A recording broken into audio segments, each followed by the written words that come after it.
స్థానిక దైవజనులకి, వేదిక మీద ఉన్న సేవకులకి, కూడి వచ్చిన మీ అందరికీ క్రీస్తునామ శుభములు. చాలామంది నిలబడిపోయి ఉండిపోయారు. దయచేసి ఎదురుకు వచ్చేయండి. చూస్తుండగా వచ్చేటప్పుడు సిగ్గైతే ప్రార్థన చేస్తున్నప్పుడు వచ్చి కూర్చోండి. చిన్న ప్రార్థన చేసుకుందాం. ప్రేమగల తండ్రి, కృపగల దేవ,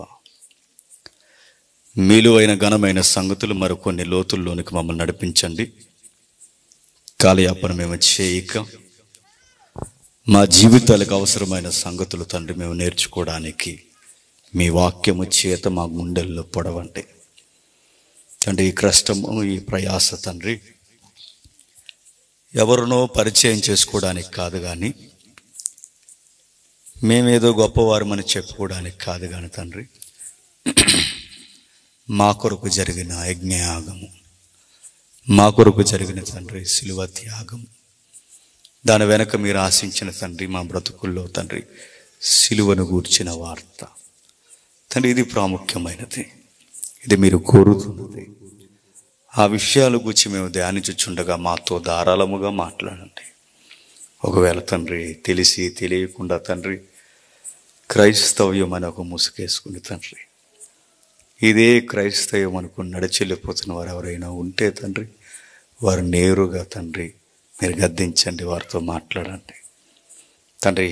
ఒకవేళ మాలో కూడా తండ్రి ఇంకా నాణ్యత మీరు కోరితే ఆ నాణ్యతను చెల్లించడానికి, ఆ మూల్యాన్ని చెల్లించడానికి మాతో మాట్లాడండి తండ్రి. భక్తి జీవితం అంటే కలిసి వచ్చేది కాదని, భక్తి జీవితం అంటే రాబోతున్న జీవితానికి పునాదని తండ్రి గుర్తించే ఆలోచన దయచేయండి. నిలబడని నేను తండ్రి ఏ విధముగా మాట్లాడాలో, వారికి ఎలా చెబితే అర్థమవుతో వారికి అర్థమయ్యే రీతిలో మాట్లాడడానికి తండ్రి నన్ను వాడుకోండి. వినగలిగే చెవిని, గ్రహించే మనస్సును మీ బిడ్డలకు దయచేయండి తండ్రి. వచ్చిన వారు తండ్రి లేనిపోని మాటలకు, గుసగుసలకు తండ్రి చెవినియక తండ్రి మార్కులేసే మనుషులుగా ఉండిపోక దేవుడు మాతోనే మాట్లాడాడని ఒప్పుకునే ధన్యత వారికి దయచేస్తారని కోరుతూ, సేవకులైన మాతోనూ వింటున్న విశ్వాసులతోనూ ఒకే కొలతలో తండ్రి మమ్మల్ని కొలుస్తూ అడుగుతున్నారనే తండ్రి గ్రహింపును దయచేస్తారని కోరుతూ క్రీస్తున్నామని ప్రార్థన సమర్పిస్తున్నాము తండ్రి. ఆమేన్. జాగ్రత్తగా విందాం కొన్ని విలువైన సంగతులు. చాలా టైం అయింది, త్వరగానే ముగించుకునే ప్రయత్నం చేద్దాం. అందరి దగ్గర బైబిల్ ఉన్నాయా? Very good. ఒక బలమైన వాక్యాన్ని మనం నేర్చుకుందాం. బైబిల్ పరిచయం చేస్తున్న యేసుక్రీస్తు వేరు, మనకి పరిచయమైన యేసుక్రీస్తు వారు వేరు. బైబిల్లో కనిపిస్తున్న ప్రభు అయిన క్రీస్తు వేరు, మనం ఊహించుకుంటున్న క్రీస్తు వేరు. బైబిల్ వెంబడించమన్న యేసుక్రీస్తు వేరు, మనం వెంబడిస్తూ మనం రాయితీల కొరకు తిరుగుతున్న మన క్రీస్తు వేరు. బైబిల్తో ఒక్కసారి మన భక్తి జీవితాన్ని కొలవగలిగితే మనకు అర్థమైపోద్ది మనం అంతా మాయాజాల ఇంద్ర టక్కుటమార ఇజ్జిలో నడుస్తున్నామని. మీరు నిజంగా ఈరోజు మనసు పెట్టి వినండి. ప్రభువైన యేసుక్రీస్తు వారు కోరిన నాణ్యత కలిగిన రాజ్యంలో హక్కులు ఇంకా మనకు రాలేదని అర్థం అవుతుంది. ఈ రోజుకి ఒక జనరల్ థింక్ మైండ్తో క్రైస్తవ్యం అనే పేరుతో నడిచేస్తున్నాం మనం అందరం. కేవలం గుర్తుపెట్టండి, సంఘ సభ్యులైతే సరిపోద్దని బైబిల్ చెప్పట్లేదు, అవద్దని కూడా కాదు. కేవలం క్రైస్తవులని పిలవబడితే సరిపోద్దని బైబిల్ చెప్పట్లేదు, పిలవబడొద్దని కూడా బైబిల్ చెప్పట్లేదు. కేవలం సంఘానికి పేరెట్టేసుకుంటే సరిపోద్దని కూడా బైబిల్ చెప్పట్లేదు, పేరు వద్దని కూడా బైబిల్ చెప్పలేదు. మరి ఏం చెప్పింది బైబిల్? బైబిల్ చెప్పింది వేరు, బయట చెబుతున్నది వేరు. మీరెక్కడికి పొండి ఈరోజు కార్పొరేట్ సంఘాల దగ్గర నుంచి వీధి సంఘాల వరకు, ఈరోజు పట్టణ ప్రాంతాల మొదలుకొని ఈరోజు పల్లె ప్రాంతాల వరకు అందరూ మైండ్ సెట్ ఒకే ఒక్కటి, ప్రభు విరుద్ధమైన చర్యలు. ఎక్కడుంది? ఎలా ఉంది? ఏం చెబుతుంది? బైబిల్ చెబుతున్నదే బయట చెబుతున్నది ఒక్కటి కాదంటే ఒక్కటి కాదు. చూద్దాం ఒకసారి, అందరూ బైబిల్ ఓపెన్ చేయండి. మత్తయి సువార్త, అందరూ బైబిల్ తీయాలి. మత్తయి సువార్త 16వ అధ్యాయం, మత్తయి సువార్త 16వ అధ్యాయం 21వ వచనం నుండి. అప్పటి నుండి తాను యెరూషలేమునకు వెళ్ళి పెద్దల చేతను, ప్రధాన యాజకుల చేతను, శాస్త్రుల చేతను అనేక హింసలు పొంది చంపబడి 3వ దినమున లేచుట అగత్యమని యేసు తన శిష్యులకు తెలియచేయ మొదలు పెట్టగా, పేతురు ఆయన చేయి పట్టుకుని, ప్రభువా, అది నీకు దూరమగున గాక, అది నీకెన్నడూను కలుగదని ఆయనను గద్దించెను. ఏమర్థమైంది? ఏం అర్థమో లేదని అర్థమైంది. మనతో వచ్చిన గొడవ ఏంటంటే అర్థం కాకపోయినా అర్థమైనట్టు ఫీలింగ్ ఇస్తాం. మనం ఒక రకం, మనకు తెలియదని ఒప్పుకుంటే డౌన్ఫాల్ అవుతాం అనుకుంటాం. మీరెక్కడా బిల్డప్ ఇచ్చినా పర్లేదు, కానీ వాక్యం దగ్గర మాత్రం బిల్డప్ కుదరదు. తెలియకపోతే తెలియదు, నేర్చుకోవడం రాకపోతే రాలేదు.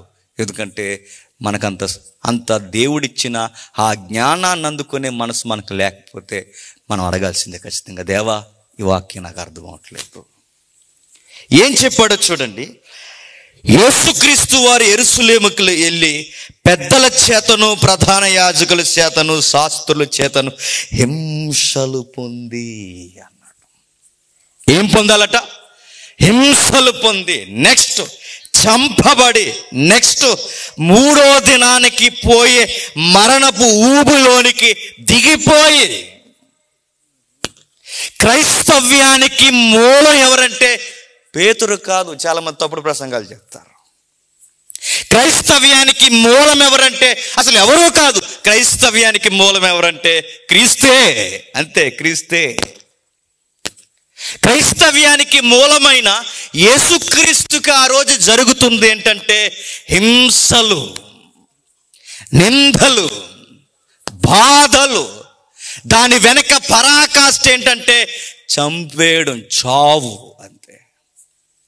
ఇదిగో నేను యెరూషలేములోకి వెళుతున్నాను, సంఘానికి శిరస్సుగా మీకు ముంగుర్తుగా నేను యెరూషలేముకి వెళుతుండగా నాకు ఎదురుగా కాచి కూర్చున్నవి ఏంటంటే నన్ను హింసిస్తారు, నిందిస్తారు, బాధిస్తారు, కొట్టేస్తారు, నా చర్మాన్ని వలిచేస్తారు, నాగలతో దున్నినట్టు నా వీపుని దున్నేస్తారు, నన్ను నలిపేస్తారు, పిండేస్తారు, చివరికి ఇసిరేసి సమాధి రాయ వేసేసి నన్ను మరణానికి అప్పగించేస్తారు.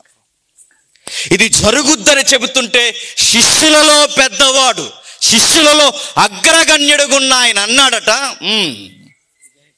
ఇది నీకు ఎన్నటికి నీ జరగకుండును గాక. ఏమన్నాడట? ఇది నీకెన్నటికీ జరగకుండును గాక, ఇది నీకెన్నటికీ జరగకుండా గాక. దాని అర్థం ఏంటో తెలుసా? ఇది నీకు జరగదు అన్నాడు. సేమ్ పేతురు ఏం మాట్లాడుతూ, మేముండగా నీకు శ్రమలా, మేముండగా నీకు ఇబ్బందిలా, నీ ప్రాణానికి మా ప్రాణం వడ్డు, మా అమ్మ మీద ఒట్టు అన్నాడు. ఎవరు? మన బ్యాచే.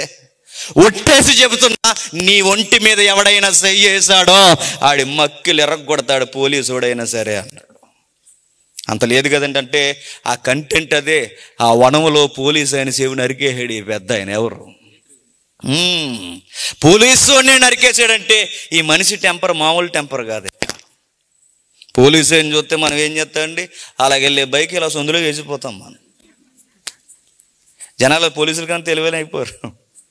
అలాగెళ్ళే బండి అలా తిప్పేస్తాం, ఇలా తిప్పేసి బండి అలా తిప్పేస్తాం. మరికొంతమంది ఈ మధ్య తెలిసిపోయిన ఒక సీక్రెట్ ఏంటంటే, అక్కడ పోలీసు అయిన ఉంటే ఇక్కడ స్టాండ్ వేసుకుని బండి మీద కూర్చుంటున్నారు. ఏ బండి మీద కూర్చుంటే ఫైన్ రాయరంటే రాయరు, నిజంగానే రాయరు. ఎందుకంటే కదిలే వాహనానికి ఫైన్ తప్ప కదలని వాహనానికి ఫైన్ లేదు, తెలిసిపోయింది జనాలకి. అందుకే ఆడి ముందే లారీ ఆపుతాడు, అతని ముందే స్టాండ్ వేస్తారు, అతని ముందే కూర్చుంటారు. మా వాళ్ళు కూడా నవ్వుకుంటారు, నాకంత తెలివైన అయిపోర్రా మీరని. చూడండి, మీరు చూడండి, మనం పోలీసులను చూస్తే భయపడతాం, కానీ పేతురు ఆ గురువు గారిని ఏదో అంటున్నారు అనేసరికి చెవి నరికేడు. చెవి నరకాలనుకోలేదు, ఏటు మిస్ అయ్యి చెవి తెగిపోయింది. టార్గెట్ పేతురేంటి చెప్పిన, మెడకాయ మీద తలకాయ తీసేయాలనుకున్నాడు. పోలీసు ఆయనే చంపేస్తాడంటే పోలీసు అయినట్టు ఆ పోలీసులకి అడ్డ ఎవరైతే ఉన్నారో ఆ రాజును కూడా చంపేయడానికి ఆ టెంపర్ మనిషి ఆగడు. ఆ టెంపర్లో ట్రైనింగ్లో అన్నాడట పేతురు, అంటున్నాడు నేనుండగా, మరలా చూడండి అక్కడ రాయబడిన మాట, పేతురు ఆయన చేయబట్టుకుని. ఒకసారి సీన్ ఊహించుకోండి. పేతురు ఆయన చేయబట్టుకుని అనగానే ఇలా చేయబట్టుకునే మైహోనా అన్నాడు అన్నమాట. నేనుండగా ఆ చేయి పట్టుకుని నేనుండగా నిన్నెవడనేది ఈ అబ్బాయి లేదా ఈ పేతురు లేదా ఈ పేతురు అనే శిష్యుడు లేదా కాబోయే బోధకుడు సాక్షాత్తు ఎవరికి బోధ చేస్తున్నాడో తెలుసా? బోధకులకే బోధకుడైన ప్రభు అయిన యేసుక్రీస్తు వారికి బోధ చేస్తున్నాడు. నీకు శ్రమలేంటి అని బాగా వినాలి. ఇక్కడ తేలిపోయేది బోధకుడికే బోధ. ఏ బోధ? నీకు శ్రమలేంటి, నీకు ఇబ్బందులేంటి, నీకు నిందలేంటి? మేముండగా అసలు నీకు నిందలు లేవు, ఇబ్బందులు లేవు, మరణమే లేదు, నీ దుఃఖ దినాలకు మేము అడ్డు అన్నాడు. బోధకుడికే బోధ చేస్తున్న బోధ అంటే చెప్పిన నీ జీవితానికి శ్రమలు లేవన్నాడు. సేమ్ పేతురు ఏదైతే చెప్పాడో ఈరోజు కార్పొరేట్ సంఘాల దగ్గర నుంచి వీధి సంఘాల వరకు చెప్పుతున్నది ఏంటి? మిమ్మల్ని అడుగుతున్నాను, మౌనం అయిపోకండి, కొట్టిన రాయిల్లాగా మిమ్మల్ని అడుగుతున్నాను. ఆ రోజు పేతురు ఏదైతే మాట్లాడో ఆ రోజు నుంచి ఈ రోజు వరకు మాట్లాడుతున్నది ఏంటి? మీ దుఃఖ దినములు చెప్పండి సమాప్తమైనవి అనగానే యేసుప్రభువుని నమ్మేసుకుంటున్నాం మనం. ఇంకా ఏమి నమ్ముతున్నామంటే ఇదిగో అప్పుల బాధలా చెప్పండి యేసుప్రభువుని నమ్ముకోండి. లేట్ మ్యారేజ్ అవట్లేదా, మ్యాచింగ్స్ కుదరట్లేదా, అయితే రండి ఈరోజే చెప్పండి సంఘానికి ప్రభువుని నమ్ముకోండి.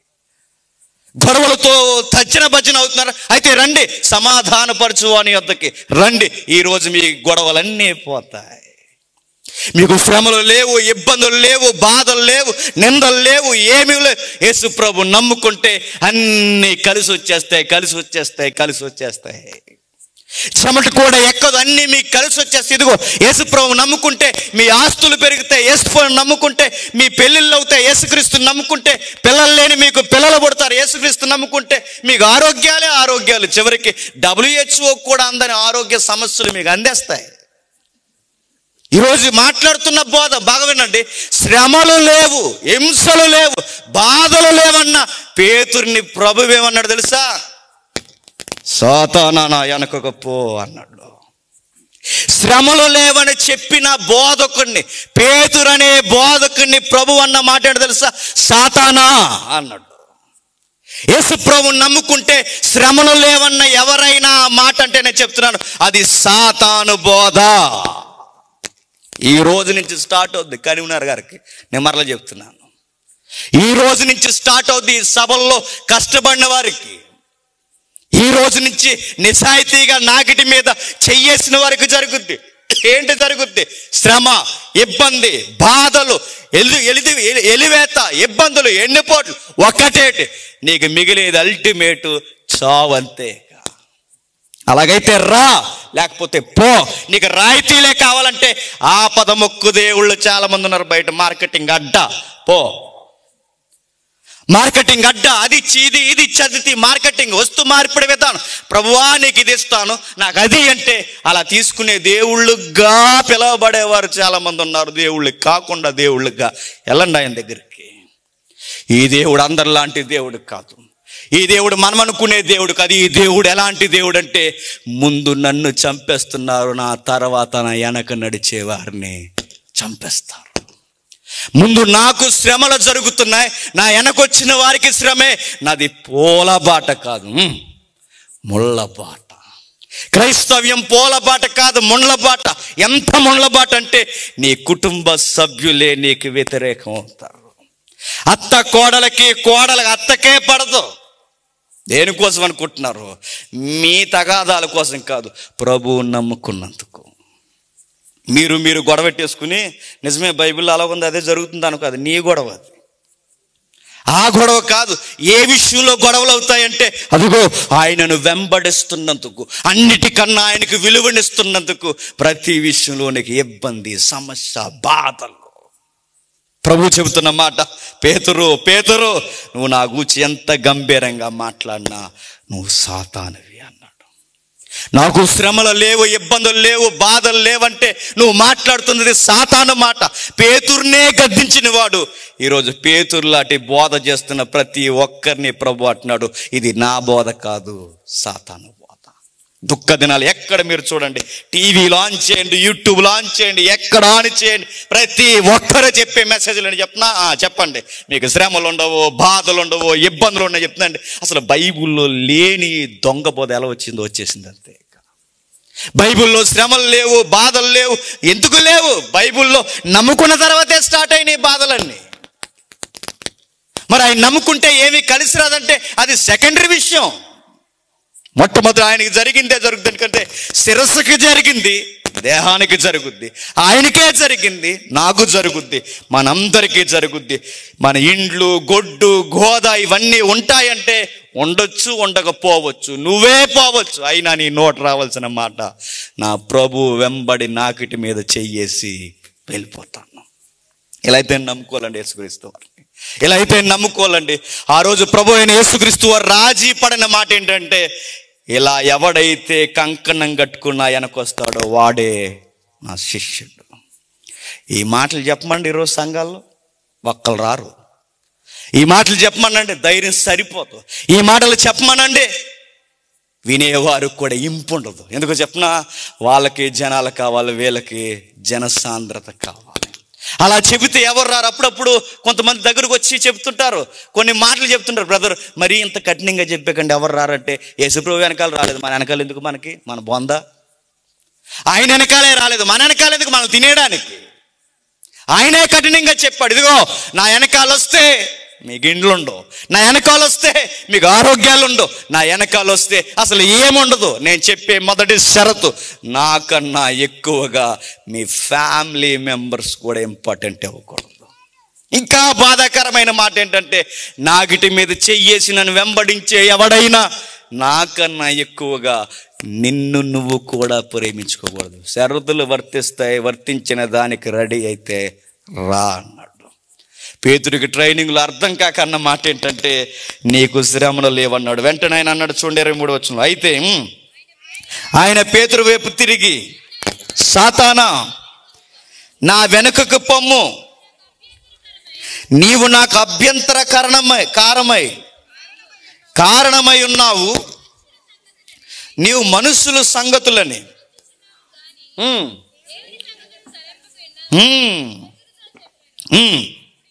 అప్పుడు యేసు తన శిష్యులను చూసి, ఎవడైనను నన్ను వెంబడింపగోరిన ఎడల తనను తాను ఉపేక్షించుకొని తన సిలువెత్తుకొని నన్ను వెంబడింపవలను. తన ప్రాణము రక్షింప కనుగోరువాడు దానిని పోగొట్టుకొనును. నా నిమిత్తము తన ప్రాణమును పోగొట్టుకొనివాడు దానిని దక్కించుకొని. That is Christianity. ఇదే క్రైస్తవ్యం అంటే. దీని తర్వాతే ఏదైనా. ఆయనను వెంబడిస్తే జరిగేది ఏంటంటే హింసలు, బాధలు, చేదరింపులు, ఎన్నుపోట్లు, చివరికి జరిగేది ఏంటంటే చంపేస్తారంతే. అపోస్తులకు జరిగింది అదే వెలివేత, యేసుక్రీస్తు వారికి జరిగింది అదే మరణపు వేదన, మొదటి శతాబ్దపు క్రైస్తవ్యానికి జరిగింది అదే శ్రమల పాలు. ఈ రోజు జరగనిది ఏంటో చెప్పనా, అసలు ఆ క్రైస్తవ లక్షణాలే లేవు. ఈరోజు సుఖాలు, ఆ రోజు కన్నీళ్ళలో తడిసిపోయారు, కష్టాల్లో ఏడ్చేశారు. చివరికి చావు కళ్ళ మీదకి వచ్చినప్పుడు, చావు ముందు ఇంకా కూడా యేసుప్రభువే మా దేవుడని తలదించి వారి దేహాలు అప్పగించేశారు. ఎక్కడికెక్కడికే నలిగిపోయారు. కష్టాల్లో పుట్టారు, కన్నీళ్ళలో పెరిగారు, త్యాగాలు మరణాల మధ్య ప్రజోరెళ్ళారు. ఈరోజు సుఖాల్లో పుట్టారు, సుఖాల్లో పెరుగుతున్నారు, సుఖాల్లో ఇంకా తూలుతున్నారు. ఇంకా సుఖాలు కావాలని మాకు వాగ్దానాలు ఇవ్వమని అడుగుతున్నారు 31st నైట్కి. ఇంకా కావాలి, ఇంకా కావాలి. ఆ రోజు క్రైస్తవ్యం వేరు, ఈరోజు క్రైస్తవ్యం వేరు. ఆ రోజు ప్రభువు కోరుకున్న క్రైస్తవ్యం వేరు, ఈరోజు ప్రభువు కోరుకున్న క్రైస్తవ్యం వేరు. ఎక్కడా పొంతం లేదు, ఎక్కడా సంబంధం లేదు, అసలు ఎక్కడ ఏ మచ్చుకు కూడా ఆయన కోరుకున్న నాణ్యత లేదు. ఇందాక అన్న మాట్లాడుతూ అన్నాడు, ఓ గంట ఎక్కువ చెబితే అసలు ప్రభు వచ్చి చెప్పినా ఇంక ఎక్కువ కూర్చో మనం వెళ్ళిపోతాం అంతే. మనకు శ్రమలు ఉండకూడదు, ఇబ్బందులు ఉండకూడదు. ఈరోజు మన చర్చెస్కి పోవాలి అంటే అన్నిటికన్నా క్లాస్ చర్చ్ ఏదో ఉందో చూసుకుంటాం మనం. అన్నిటికన్నా మంచి కూల్గా ఏసీలో ఉన్న చర్చ్ ఏదో చూసుకుంటాం మనం. మనం ఎక్కడికైనా పోవాలి అంటే మనల్ని పట్టించుకుని హాయ్ బాయ్ చెప్పి మన కేకులు పంపించే చర్చలు ఏమున్నాయో చూసుకుంటాం మనం. ఇంకా మనం చూసుకోవాలంటే సమాధులు దొడ్డే ఏ సంఘానికి ఉందో చూసుకుంటాం మనం. ఇంకా కావాలి అంటే మమ్మల్ని అడిగితే మేము ఏది అంటే ఆ అనే సేవకులు ఎవరున్నారు చూసుకుంటాము. ఎక్కడుంది ప్రభు కోరినాన్ని? ఎవరు చెప్పారు మన క్రైస్తవులన్నీ? ఎవరన్నారు మన క్రైస్తవులు? మన క్రైస్తవులం కాదు, క్రైస్తవులమని ఒక ముసుగేసుకున్నాం, ఒక ముసుగేసుకుని బతుకుతున్నాం. మనం అనుకుంటున్నాం క్రైస్తవులు అని. ప్రభువు కోరినట్టుగా బతికినోడే క్రైస్తవుడు. ఆయన కోరిన నాణ్యత లేకపోతే క్రైస్తవులం కాదు. అందుకని అంటున్నాడు చూడండి, అప్పుడు యేసు తన శిష్యులను చూసి, ఎవడైనను నన్ను వెంబడింపగోరిన ఎడల, నన్ను వెంబడింపగోరిన అంటే నన్ను వెంబడించేవాడు నా అడుగు జాడల్లోనే రావాలి. నేను ఏ అడుగు వేస్తున్నానో నా వెనక్కున్నవాడు అదే అడుగు వేయాలి. నేను ఎలా వంగుతున్నానో, నేను ఎలా నడుస్తున్నానో, నేను ఎలా మాట్లాడుతున్నానో, నేను ఎలా శ్రమ పడుతున్నానో, నన్ను వెంబడించేవాడు కూడా సేమ్ ఎక్స్ప్రెస్ ఇమేజ్, అట్లానే ఎగ్జాక్ట్ ఇమేజ్, సేమ్ ఆపోజిట్ కొలత, అదేలా వాడు కనబడాలి, అలాగే రావాలి. అలా లేనివాడు నన్ను వెంబడించిన వాడు కాదు. అది క్రొత్త నిబంధనలోనే కాదు, ఈ బైబిల్ దేవుడుకున్న గొడవ పాత నిబంధన దగ్గర నుంచి ఆయన అడిగేది ఏంటి చెప్పనా? నన్ను సీరియస్గా వెంబడించాలనుకున్న వారు సీరియస్గా తీసుకోవాల్సిన నిర్ణయం, నాకన్నా ఎక్కువగా మీ జోన్లో ఎవరు ఉండకూడదు. బాగా వినండి యంగ్ బాయ్స్, నాకన్నా ఎక్కువగా బైబిల్లో క్రైస్తవ కొలత ఏంటంటే, నాకన్నా ఎక్కువగా కుమారునైనను, కుమార్తెనైనను, తల్లినైనను, తండ్రినైనను, భార్యనైనను, చివరికి నిన్నైనను, నాకన్నా ఎక్కువగా ఎవరిని ప్రేమించకూడదు. ఎందుకు ప్రభువా అంటే, నా నిజమైన ప్రేమకి మీ నుంచి నిజాయితీగా నేను కోరుతున్నది నన్ను మాత్రమే ప్రేమించాలి. ఈ బైబిల్ దేవుడు అడుగుతాడు. ఎలా అడుగుతాడంటే, ఆది కాండం నుంచి ఇదే నాణ్యత ప్రకటన గ్రంథం వరకు, ఆది కాండం నుంచి ప్రకటన గ్రంథం వరకు ఇదే నాణ్యత ఎక్కడుంది? బైబిల్లో ఉంది. ఎప్పటి వరకు అడుగుతాడు? ఆయనని బతుకులో వెంబడించినంత కాలం, చివరికి రేపో మాపో చచ్చిపోతున్నామని చివరి రోజు కూడా ఆయన అడుగుతాడు, డూ యు లవ్ మీ అని అడుగుతాడు ఆయన. నువ్వు నిజముగానే నన్ను ప్రేమిస్తున్నావా అని అడుగుతాడు. ఎస్ మై లార్డ్, నేను ప్రేమిస్తున్నాను. మనం ఐ లవ్ యూ అనగానే మనకు ఎలా ఉంటుంది చెప్పిన? ఐ లవ్ యూ అనగానే చెప్పండి, దానికి 2 ఎట్టి చెప్పేస్తాం మనం. చెప్పండి, ఏటా 2 తెలుసు మనకి. ఐ లవ్ యూ అనగానే రిప్లై లవ్ యూ టూ కాదు. ఐ లవ్ యూ అనగానే దేవుడు అనేది ఏంటి చెప్పిన? అది మాటల్లోనే కాదు. లవ్ ఉందని ఎప్పుడు తెలుస్తుంది తెలిసిన? మాటల్లో కాదు, ఆ లవ్ క్రియల్లోకి రావాలి. మీరు అనుకునే లవ్ కాదు ఇది. మీ లవ్ క్రియల్లోకి వస్తే మీరు సూసైడేగా. మీ లవ్ కాదు ఇది. అసలు మీ లవ్ క్రియల్లోకి వచ్చే తెలిసిపోద్ది ఇది ట్రూ లవ్ కాదని. కానీ బైబిల్లో ఉన్న దేవుడు నన్ను నిజముగానే ప్రేమిస్తున్నావా? అబ్రహాంని అడిగాడు, అబ్రహాం డూ యు లవ్ మీ? నువ్వు నన్ను ప్రేమిస్తున్నావా? ఎస్ మై లార్డ్, నిన్ను నేను ప్రేమిస్తున్నాను. నిజముగా నన్ను ప్రేమిస్తున్నావా? నిజముగానే నేను ప్రేమిస్తున్నా. నువ్వు నిజముగా ప్రేమిస్తున్నావో లేదో చెప్పడానికి నీ దగ్గర నుంచి లవ్ ఎక్స్ప్రెషన్ కావాలి. లవ్కి ఎక్స్ప్రెషన్ ఉంటుందంటే ఎక్స్ప్రెషన్ ఉంటుంది. ఏంటి ఎక్స్ప్రెషన్ అంటే, నా కోసం ఏదో ఒకటి చేయి, నా కోసం ఏదో ఒకటి చేయి. ఏం చేయాలి ప్రభా? ఏం చేస్తావేంటి? నిజముగానే నన్ను ప్రేమిస్తే ఒకటి అడుగుతాను, ఇస్తావా అన్నాడు ఆయన. ఎక్కడ చెప్పిన మాట, నాకన్నా ఎక్కువగా కుమారునైనను అన్నాడు. అబ్రహాముని అడిగిన మాట ఏంటి తెలుసా? నాకన్నా ఎక్కువగా నువ్వు ఎవరినైనా ప్రేమిస్తున్నావు అంటే నో అన్నాడు ఆయన. నేను ఎవరిని ప్రేమించలేదు ప్రభు. అయితే ఒక మాట అడుగుతాను, నిజముగానే నన్ను ప్రేమిస్తే నేను ఒక మాట అడుగుతున్నాను, అబ్రహాం ఒక్కసారి నాకు ఐ లవ్ యూ చెప్తావా అన్నాడు. ఎలా చెప్పాలి చెప్పినా ఐ లవ్ యూ. బలిపీఠం కట్టి కొండెక్కి ఆ బలిపీఠం మీద కుమారుని పెట్టి ఆ కట్టెల మీదకి నీ కుమారుని ఎక్కించి కత్తి పైకెత్తి నరికేసి ఆకాశం వైపు చూసి నీ కన్నీళ్ళ కళ్ళతో చెప్పు నా వైపు చూసి ఐ లవ్ యూ ప్రభువా అని. ఇలా చెప్పమంటే మనం ఏమవుతాం చెప్పండి? ఆ రోజు అడిగిన చూడండి, ఆయన అడుగుతున్నది ఎలా ప్రేమిస్తున్నావు? ఎస్, నేను ప్రేమిస్తున్నా. నిజముగానే నన్ను ప్రేమిస్తే నేను ఒక మాట అడుగుతున్నాను, మన లవ్లో నీకు నాకు మాత్రమే కమిట్మెంట్. ఇది కవనెంట్ లవ్, నిబంధన ప్రేమ. ఈ నిబంధన ప్రేమలో అడుగుతున్నాను, నువ్వు నన్ను నిజముగా ప్రేమిస్తే రా అన్నాడు. కానీ ఆశ్చర్యకరమైన మాట అని చెప్పిన, అబ్రహాము ఎంత బాగా ప్రేమించాడంటే తన దేవునికి ఇస్తున్న నాణ్యత తన భార్యకు కూడా చెప్పలేదు. ఎందుకు చెప్పలేదు చెప్పనా? చెప్పకూడదు. ఎందుకు చెప్పకూడదు చెప్పనా? ఒక పెద్ద ఆయన చెప్పిన ప్రసంగంలో మంచి మాటలు ఇవి నాకు నచ్చావే చెబుతున్నాను నేను. ఆయన చెప్పిన మంచి మాటలో ఒక మాట తమ్ముడు ఇదొక పెట్టిదే. అబ్రహాం ఎందుకు చెప్పలేదంటే చెప్పలేదు ఎందుకంటే పెళ్లి తర్వాతట, పెళ్ళికి ముందు మనం భారీ డైలాగులు చెప్తామంట. పూలే అంటాం మనం, పూలేది ఆడపుల కోసం ఎదుగుతున్నాం అంట. చివరికి మనం పులి కాదని తెలిసిపోద్దట. పెళ్ళికి ముందు మనం పులులు, పెళ్ళికి ముందు సింహాలు, పెళ్ళికి ముందు వీరులు సూర్యులు, పెళ్ళికి ముందు చెప్పండి గ్రీకు వీరులు, పెళ్ళైన తర్వాత పులైనా సింహం అయినా మియోం అంటదట. ఎందుకు చెప్పినా అవతల ఆవిడ పులి, ఆవిడ అంటదట నిన్ను కమాండ్ చేస్తుంది. ఎందుకంటే ఆవిడ ఎలా నిన్ను వంచేయాలో బాగా నేర్పిస్తుంది. ఎందుకంటే బైబిల్ వాడిన పాదం ఏంటి చెప్పినా, అరే అబ్బాయి నీకు సమవుజ్జి అన్నాడు. అంతే. సాటైన సహాయం అంటే ఏంటి చెప్పినా, ఓ మెట్టు తక్కువని కాదు, చెప్పండి నీకు కరెక్ట్ చెప్పండి. ఆఫీసర్ ఎవరో తెలుసా? మీ ఆవిడ. ఆవిడ వచ్చిన తర్వాత మనకు అన్ని ఉల్లిపోయి తొక్కలు ఊడిపోతాయి. నేను ఇప్పుడు పెళ్లి ప్రసంగంలో అన్నాను, పెళ్ళికి ముందు మనంట చాలా పోజులు కొడతామంట. నన్ను ఎవరు చేసుకుంటారు కానీ లక్కీ అంతే అనుకుంటామంట మనం. పెళ్ళికి ముందు వాళ్ళు కూడా అనుకుంటారట నన్ను ఎవరు చేసుకుంటారు కానీ ఇంకా వాళ్ళకి పెట్టిందే అంటారట. నన్ను ఎవరు చేసుకుంటారు కానీ నక్కతోకలు అన్నిసారి ఒకసారి తొక్కేయారు అనుకుంటారట. కానీ పెళ్ళి అయిన తర్వాత ఆ వీరుడు సూర్యుడికి మెల్లమెల్లగా అర్థమవుద్దట, మనకు అంత సీన్ లేదు, నేను ఉల్లిపోయాను. అదే ఉల్లిపోయి అనుకోకండి, సీరియస్ ఎగ్జాంపుల్ అది. ఉల్లిపోయాను ఎందుకు అనుకుంటాడు చెప్పినా, ఉల్లిపోయిన అలా లేయర్స్ ఉంటాయి కదా తొక్కలు, ఆ తొక్కలు అలా తీసుకుంటూ తీసుకుంటూ తీసుకుంటూ ఒక్కొక్క తొక్క తీసుకుంటూ వెళ్ళిపోతే లోపల ఏముంటుంది? ఏముండదు.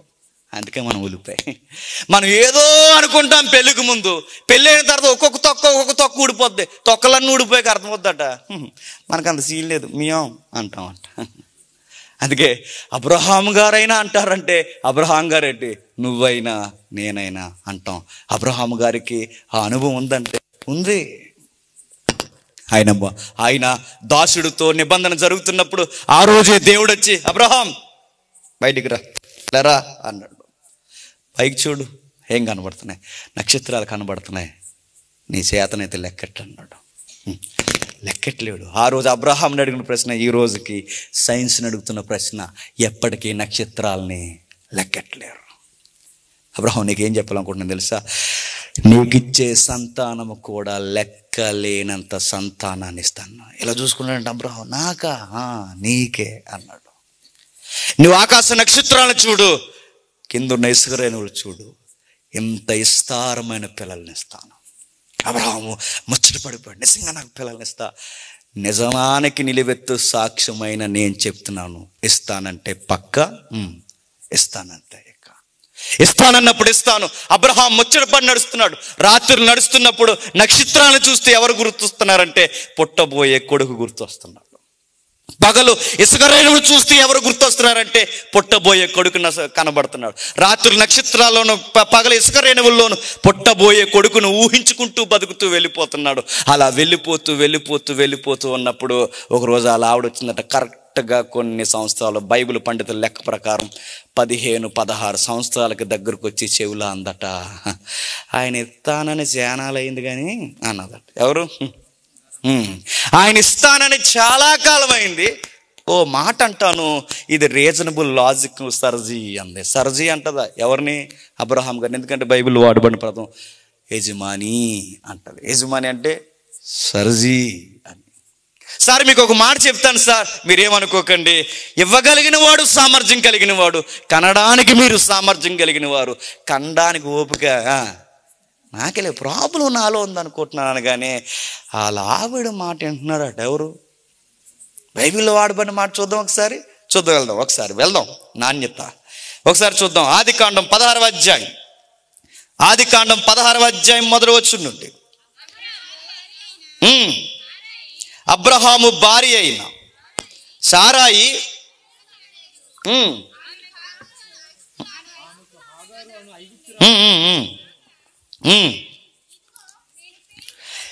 ఇదిగో నేను పిల్లలను కనకుండా యెహోవా చేసి ఉన్నాడు.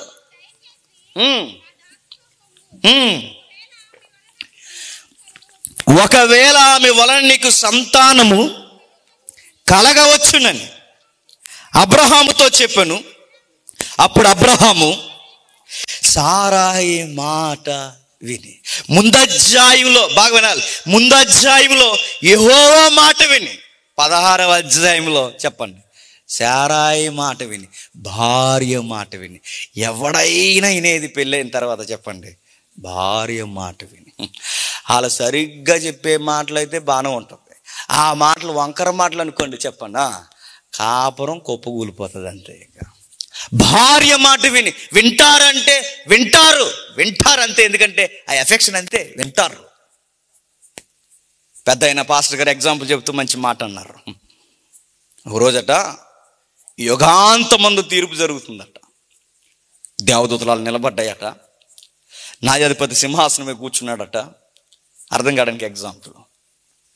కూర్చున్నప్పుడు దేవదూత అడుగుతున్నాడు, ఇదిగో ప్రభు యొక్క యెహోవా ప్రకటన ఏమనగా, భార్య మాట వినేవారందరూ ఈ పక్క వచ్చి నిలబడండి, ఎనల వాళ్ళు ఆ పక్క నిలబడండి అన్నారట. అందరూ ఈ పక్క వచ్చేసారట, వినే వాళ్ళందరూ. ఒకడు ఉండిపోయాడట అక్కడ. గ్రేట్ అబ్బాయి నువ్వు అన్నదట దేవదూత. నువ్వు చాలా గ్రేటు, అందరూ ఈ పక్క వచ్చేసారు. భార్య మాట వినని వారు కూడా భూలోకములో ఉండిరా, వెరీ గుడ్ అన్నారట. మరి రా, ఇంకా రావే, నువ్వు అక్కడే ఉంటావని. కానీ అప్పుడు అన్నారట, అది కాదు సార్ అంటే, వీళ్ళని చూసి చాలా క్లాస్ పీగుతున్నారు. చూడండి, మీరందరూ భార్య మాట వింటారు, ఆయన భార్య మాట వినరు. చూడండి ఎలా నిలబడ్డారంటే, ఈయన కంగారు పడానట. సార్ కంగారు అవ్వకండి, నేను వచ్చేస్తాను. ఇది వచ్చేస్తే వీడు రాకుండా ఉన్నావుగా అంటే, అతగాడు అన్నాడట, నేను ఇంకా ఎందుకు రావట్లేదంటే, మా ఆవిడ అక్కడికి వెళ్ళమని ఇంకా నాకు చెప్పలేదు అన్నాడు. చూసారు అంటే ఇంత వింటారంటే, నిత్యత్వంలో కూడా ఈయనే అంత అంటే వింటారని కదా ఎగ్జాంపుల్ చెబుతున్నా. చూడండి, భార్య మాట విని ఎవడైనా వింటాడు. ఆ వినేది బాగా వినండి, ఆపోజిట్గా ఉన్న మన భార్య ఎవరైతే ఉన్నారో ఆమె సుబుద్ధి గల భార్య, యెహోవా యందు భయభక్తులు కలిగిన భార్య అయితే ఆ మాట మనకు మేలు చేస్తుంది. ఒకవేళ అప్పుడప్పుడు లౌకికమైన దోబూచు ఆలోచనలు ఉండే భార్య అయితే ఆ మాట మనకు ఖచ్చితంగా కీడు చేస్తుంది. అందుకే దేవుడు బైబిల్లో అన్న మాట అండి చెప్పిన, అరే నీ కౌగిట్లో ఉన్న నీ భార్య దగ్గర నోరు అదుపు చేయి. చాలామంది చేసే కొన్ని తింగర పనులు నేను చెప్పిన పట్టుకెళ్ళి మేడం గారికి చెప్తారు. అని నేను కొంచెం చెప్పకూడదండి, పట్టుకెళ్ళి అన్నీ చెప్తారు. చాలామంది సేవకులు కూడా చేసే పని ఏంటంటే అన్నీ పట్టుకెళ్ళి, సంఘం విషయాలు అన్నీ పట్టుకెళ్ళి ఆ హోమ్ మినిస్టర్ గారికి చెప్తారు. ఆవిడేం చెప్తుంది, తీసేయండి సంఘంలోంచి అని అంటుంది. అంతే. ఏం చెప్తుంది, రావద్దని చెప్పండి. మీరైతే అలాగ అనలేకపోతున్నారు, నేనైతే పాటకి కసక్ వేసేది అంటారు. అందుకే వాళ్ళకి కొన్ని నిర్ణయాలు చెప్పకూడదు వాళ్ళకి. అందుకే వాళ్ళు బలహీనమైన ఘట్టాలు, వాళ్ళకి కొన్ని విషయాలు చెప్పకూడదు. కొన్ని నోర్మోయి, కొన్ని విషయాలు నువ్వు ఆత్మీయులతో నీ సహవాసంలో ఉన్న వారితో డిస్కషన్ చేయాలి తప్ప కొన్ని విషయాలు వాళ్ళకి చెప్పాల్సిన అవసరం లేదు. వాళ్ళ నీ జీవిత భాగస్వామి, నీ జీవిత విషయాలు, పరిచర్య విషయాలు, నీకు దేవునికి సంబంధించిన కొన్ని విషయాలు ఉంటే అవి చెప్పావో, నీ స్టాండింగ్ ఉన్నవారైతే సరే, నీ స్టాండింగ్ లేని వారైతే, నీలాంటి స్థితి కలిగిన ఆ తల్లి అలా లేకపోతే అసలుకే చెప్పండి మోసం వస్తుంది. శారమ్మంత విశ్వాస కదంటే విశ్వాసే, కానీ మనిషే. ఆమెకు కూడా అక్కడక్కడ దోబూచులాడే ఆలోచనలు ఉన్నాయి. ఆమె అన్నదట, సార్ మీకు విషయం చెప్తానంటే, ఇదిగో ఆ విషయం ఏంటంటే ఆయన ఇస్తాడు. నేను బిడ్డలు కనకపోవడానికి కారణం ఎవరంటే చెప్పండి, యెహోవే అన్నదట. సరే ఏదో అన్నదని కానీ ఇప్పుడు ఏం చేయమంటావు అనగానే ఇంకా వింటే చెప్పడం మొదలెట్టింది. అదిగో అలా నైస్గా తిరుగుతుంది చూసారా. ఏం పేరు ఆవిడ పేరు? ఆగర్ గారు. ఆవిడ ఎవరు అనుకుంటున్నారు? ఈజిప్టియన్ లేడీ, ఈజిప్ట్ నుంచి తెచ్చుకునే గిఫ్ట్ మనకి. అందుకే ఆ గిఫ్ట్ తీసుకోండి సారు అన్నారు. ఏం జరిగిందో ఏం జరగబోతుందో మనకు తెలుసు. అధ్యాయం చదివినప్పుడు వాగ్దాన పుత్రుడు కొరకు ఎదురు చూడాల్సిన అబ్రహాం గారు భార్య మాట విని, చెప్పండి, ఆమెతో వెళ్ళడం వలన ఒక వంకరుడు పుట్టాడు. ఆడు ప్రపంచానికి వంకర అయ్యాడు. ఇప్పుడు ప్రపంచానికి యుద్ధం అయ్యాడు గొడవ లేకుండా. రేపో మాపో బాంబే సిటీలో ఉన్నారు. ఆ చరిత్ర తర్వాత విషయం. మొత్తం ఏం జరిగింది? ఆ ప్రాబ్లం ఎక్కడ తాగిందంటే, ఎక్కడ ఆగింది? భార్య మాటినందుకు భార్య పచ్చని సంసారంలోకి కుంపటొచ్చింది. ఆ తర్వాత అబ్రహాము జీవితంలోకి బీపీ వచ్చింది. ఆ తర్వాత ఏమొచ్చింది? గొడవలు వచ్చాయి. ఆ తర్వాత ఆపోజిషన్గా ఉన్న ఆఖరి జీవితంలో కష్టాలు వచ్చాయి. చివరికి ఎడబాటు వచ్చింది, బాధ వచ్చింది. అప్పుడు దేవుని దగ్గరకు వచ్చాడు. ప్రభువా, అనవసరంగా అన్నాను ప్రభువా అన్నాడు. సరే, చెప్పింది విను, చెప్పేది జాగ్రత్తగా విను. నెక్స్ట్ ఇయర్ వచ్చేసరికి నీకు పండంటి మగ బిడ్డ పుడతారనగానే పక్కన నవ్వుతుందట. ఎవరు? మీ ఆవిడ నవ్వుతుంది కదూ అన్నాడు. ఎవరు? దేవుడు. ఈయన ఆవిడ నవ్వుతుందో లేదు ఈయన చూడలేదు, ఆయన అన్నీ చూస్తాడు. ఈయన ఎవరెవరు ఏం చేస్తున్నాడో చూసి ఆయన అన్నాడట, మీ భార్య నవ్వుతుందంటే శారమ్మ అక్కడుండి ఆన్సర్ ఇస్తుందట, నేను నవ్వలేదని. నేను నవ్వింది మీ వాగ్దానం కొరకు కాదు. నేను నవ్వింది ఏంటంటే, ఈ వయసులో నాకు పిల్లలు ఏంటిగానే నా దేహాన్ని చూసి నాకే నవ్వు వస్తుంది. దేవుని వాగ్దానాన్ని శంకించలేదు ఆవిడ. నేను నవ్వుకున్నది దేనికంటే, వృద్ధాప్యంలో ఉన్న మా ఆయన ఈరోజు నాకు పిల్లలను కండం, వృద్ధాప్యంలో ఉన్న నేను పిల్లలను కంటే ఇప్పుడు మేము ఇలాగే ఎత్తుకు నూగుతాడు. ఎదిగిన తర్వాత అమ్మ అంటాడా అమ్మమ్మ అంటాడు, అది డౌట్. ఇప్పుడు అన్ని నవ్వులు ఉన్నాయి ఆవిడ మనసులో, అన్ని నవ్వులుండి ఆవిడ అంటుంది, ఇప్పుడు ఈ వయసులో గర్భం ఊడిపోయి ఇప్పుడు ఉడిగిపోయి నా దేహమంతా ఇప్పుడు మృతతుల్యమైపోయింది. అని మృతం అంటే ఇక చచ్చిపోవడానికి రెడీగా ఉన్న ఈ దేహానికి ఇప్పుడు నేను ఎంత పట్టేసుకుని ఇలా తిరుగుతుంటే ఊరు అవ్వనరు అని అనుకుని నవ్వుకుంటుంది. ఎవరు? శారం. దేవుడు ఫైర్ అయ్యాడో లేకపోతే ఆవిడకి గుర్తుండిపోవాలనుకున్నాడో ఏమైందో తెలియదు, కానీ అలాగే నవ్వు, నీ కొడుకు పేరు నవ్వు అన్నాడు. అంతే. అలాగే నవ్వు, నీ కొడుకు పేరు నవ్వు. నవ్వు అన్న పేరుకి అర్థం హీబ్రూ శబ్దం ఐజాక్, ఇస్సాకు. ఇస్సాకు అనగానే నవ్వు లైఫ్ లాంగ్ గుర్తుండిపోద్ది. ఆ అబ్బాయికి గుర్తు, నువ్వు నవ్వావు, నీ పేరు, నీ కొడుకు పేరు నవ్వే. ఎంత నవ్వుకున్నారు తెలుసా? గర్భం దాల్చినప్పుడు నవ్వుకున్నారు, పుట్టినప్పుడు నవ్వుకున్నారు, పరిగెట్టినప్పుడు నవ్వుకున్నారు, ఆటలాడుకున్నప్పుడు నవ్వుకున్నారు, ఇస్సాకు బుడుబుడు అడుగులు వేస్తున్నప్పుడు నవ్వుకున్నారు. అసలు ఇస్సాకుని చూస్తేనే ఎక్కడో తెలియని నవ్వు.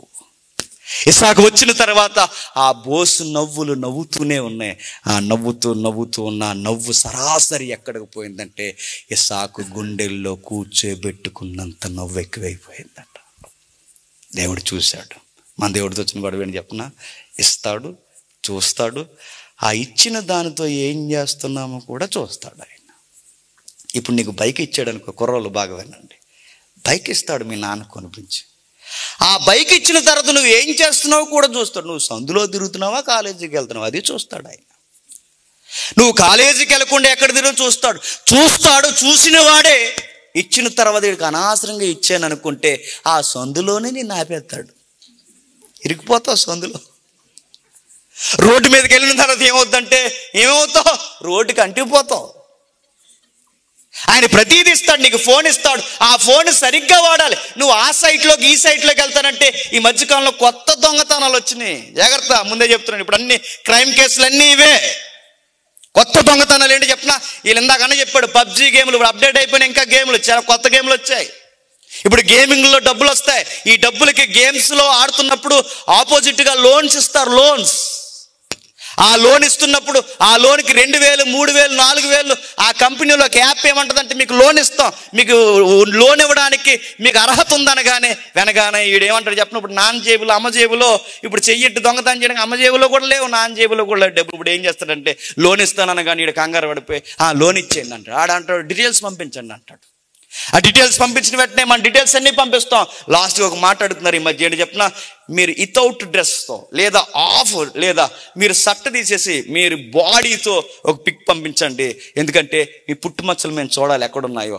ఆ పిక్ని మేము దాచుకుని మీకు లోన్ ఇస్తాం, మీ మీద నమ్ముకుంటున్నాను. కానీ ఈ తెంగరోళ్ళందరూ పిక్ తీసి ఇచ్చేస్తున్నారు. పిక్కి తీసిన అన్నాళ్ళు చేసింది అని చెప్పిన ఇంకో వీడియోకి నీ ముఖాన్ని ఫిక్స్ చేసి దానికి వీడియో చేసి ఆ పక్కన ఇంకో బట్టలు లేని ఆడపిల్లని పెట్టి రెండింటిని ఎడిటింగ్ చేసి నీ ఫేస్బుక్లోనే అలా అప్లోడ్ చేస్తున్నారు. చూడండి ఏం చేస్తారు. నువ్వు ఇలా చూస్తుంటావు. నువ్వేం చూస్తున్నావు అంటే ఇంకొకటి ఆవిడ నిన్ను చూస్తుంటుంది. నేను ఎప్పుడు చూసాను అనుకుంటావు. నువ్వు చూసావు రయ్యా. ఈ మధ్యకాలంలో ఫేస్బుక్లో వీడియో కాల్లు వస్తున్నాయి, గమనించండి. వీడియో కాల్లు ఈ మధ్యకాలంలో వాట్సాప్కి డైరెక్ట్ ప్లస్ అనే నెంబర్ కలిపి డైరెక్ట్ కాల్ వస్తుంది మీకు. ఆ వీడియో కాల్ మీరు ఎత్తారో రెడీగా ఆపోజిట్గా ఆడపిల్ల బట్టలు లేకుండా ఉంటుంది. నువ్వు వీడియో చూసిన వెంటనే అలా చూసిన కొల్లిలో పెద్ద తప్పకుండా ప్లాస్ కొడతారు నీకు. అంతే. ఆ ప్లాస్ కొట్టిన ఆ వీడియో ఆటోమేటిక్గా రికార్డ్ అవుద్ది. ఆ రికార్డ్ అయింది, ఆ రోజు అప్లోడ్ చేస్తారు. ఆ రోజు నుంచి నువ్వు బెదిరిస్తారు. ఇదిగో ఈ వీడియో బయటకు పోవాలి అంటే మేము నీకు లోన్ ఇవ్వడం కాదు. చెప్పు. నువ్వు మాకు 7 ఏళ్ళు వెయ్యి, 14 వెయ్యి, 24 వెయ్యి వేయకపోతే ఏమవుద్ది? నీ ఫ్రెండ్స్కి వెళ్ళిపోద్ది. వేయకపోతే ఏమవుద్ది? మీ అన్నకి వెళ్ళిపోద్ది. వేయకపోతే ఏమవుద్ది? అందరికి వెళ్ళిపోద్దాను. కానీ ఇప్పుడు వేసి ఒక రోజు వేయలేక యవన బిడ్డలు చేసే పని ఏంటి చెప్పినా, ఈ నా పరువు బందర్ బస్ స్టాండ్ చేసేసిలో ఉన్నాడని సూసైడ్ చేసుకుంటున్నారు. ఇన్ని కేసులు ఉన్నాయి. ఆడపిల్లలు కూడా ఏం తక్కువ కాదు. మొన్న తల్లి ఫోన్ చేసింది, పేరొద్దులండి. ఈ మధ్యకాలంలో యాప్ ఉంది, బట్టలే బుక్ చేసుకున్నారు. ఏం యాప్ అది? మీషో. అది పెద్ద షో. ఈ మీషోలో ఎవడో మీషోని బుక్ చేశారట. ఆ మీషో అనగానే సో పెద్ద షో వేసుకుంది ఈవిడ. ఆ షోలో జరిగింది ఏంటి చెప్పిన, ఫోన్ అంటే ఫోన్ లాగా వాడాలి, గుర్తుపెట్టుకోండి. దేవుడు ఏదన్నా ఇచ్చాడంటే మన బాగు కొరకు ఇస్తాడు, మనం పాడైపోవడానికి ఎవడైనా. మీషో అనగానే అమ్మాయికి మీషో నుంచి ఫోన్ చేస్తున్నాం, ఇదిగో మీకు ఆఫర్ తగిలింది, మీకు 30 లక్షలు తగిలింది, అందులో అన్నీ కట్ చేస్తే 27 లక్షలు మీ చేతికి వస్తే మీకు త్వరగా ఇచ్చేయాలనుకుంటున్నాం, డీడీ అంటే జస్ట్ 7,000 అన్నదట. అవతల నుంచి 7,000 తీస్తే 27 లక్షల అనగానే ఇవిడ కంగారు అయిపోయి 7,000 వేసేసింది. 7,000 అయిపోయిన తర్వాత నెక్స్ట్ ప్రాజెక్ట్ పైన హెడ్ సైన్ అవ్వడానికి ఇంకొక 7,000 కావాలన్న అది వేసేసింది. ఇలా 60,000 వేసేసిందండి. 60,000 వేసిన తర్వాత ఏమేశారంటే సోయేహారు. ఏమేశారంటే ఒకటే స్విచ్ ఆఫ్ చేయబడింది అన్నారట. ఈ నెంబర్ తాత్కాలికంగా చెప్పండి పని చేయట్లేదు. ఎలా ఉంటుందని అర్థమైంది ఆవిడకి. ఫోన్ చేసింది, మా సంఘానికి వస్తారు అక్కడి నుంచి, అన్నవరం నుంచి. అక్కడి నుంచి వచ్చిన అన్న ఫోన్ చేసి, అన్న ఒక చెల్లికి ఇలా జరిగింది అనగానే నన్ను ఒకటే అన్నాను, కష్టం అన్న, ఈ సైబర్ క్రైమ్లో దొరకడం చాలా కష్టం. ఏదైనా ఒక వస్తువు ఇచ్చాడంటే ఆ తల్లికి డబ్బులు మ్యారేజ్ కొరకు దాచారట. ఆ పాపం ఏంటంటే మా నాన్న కష్టాన్ని మా నాన్నకి ఇంకా కష్టం తీరిపోయి ఇంకా మా నాన్న ఆనందంగా ఉండాలనుకుని ఏదో అనుకుంది పాపం, స్వార్థం లేకుండా. కానీ అవతల వాళ్ళు మంచిలు కాదు కదండి, డబ్బులు అనేది దెబ్బేశారు, తీసేసుకున్నారు, మొత్తం అన్నీ పోయాయి. నేను అడుగుతున్నాను, ఒక ఫోన్ ఇచ్చాడా దేవుడు, అది ఎలా వాడాలో అలాగే వాడు. ఒక వస్తువు ఇచ్చాడా, ఎలా వాడాలో అలాగే వాడు. దీన్ని బాగా పిచ్చెక్కిపోయి వాడేమనుకోండి, ఇది ఒక విగ్రహం అవుద్ది మనకి. అబ్రహాము గారికి విగ్రహం ఏంటి చెప్పనా? అలా అబ్బాయి నవ్వి ఇస్సాకు నవ్వుతూ ఇస్సాకు సరాసరి ఎక్కడికి పోయాడు తెలుసా? అబ్రహాము గుండెల్లోకి వెళ్ళిపోయాడు. ఎవరో పెద్ద మంచి మాట అన్నాడు, అన్యుల విగ్రహాలట బయట కనబడతాయట, క్రైస్తవుల విగ్రహాలట చెప్పండి గుండెల్లో దేవుడికి మాత్రమే కనబడతాయట. మన విగ్రహాలన్నీ ఎక్కడుంటాయి తెలుసా? చెప్పండి, గుండెల్లో ఉంటాయి. బయట ఉన్న వారి విగ్రహాలన్నీ ఎక్కడుంటాయి చెప్పండి? బయట ఉంటాయి. మన విగ్రహాలు గుండెల్లో ఉంటాయి. దేవుడు అడుగుతున్నాడు, అబ్రహాం యు లవ్ మీ, నువ్వు నన్ను ప్రేమిస్తున్నావా? నువ్వు నన్ను ప్రేమిస్తున్నావంటే ప్రేమిస్తున్నాను ప్రభు. ఈ మధ్య బాగా నవ్వుతున్నావు అనుకుంటా, బాగా నవ్వుతున్నావు. నీకు విషయం అడుగుతాను రా, నాకు ఐ లవ్ యూ చెబుతుగానే అనగానే రెడీ ప్రభు అనగానే దేవుడు మాట్లాడిన ఇద్దరు టాక్స్ ఎంత బాగుంటాయి చూడండి, పాతదైనా బాగుంటాయి చూడండి. ఒకసారి 22వ అధ్యాయం మొదటి వచ్చుండండి.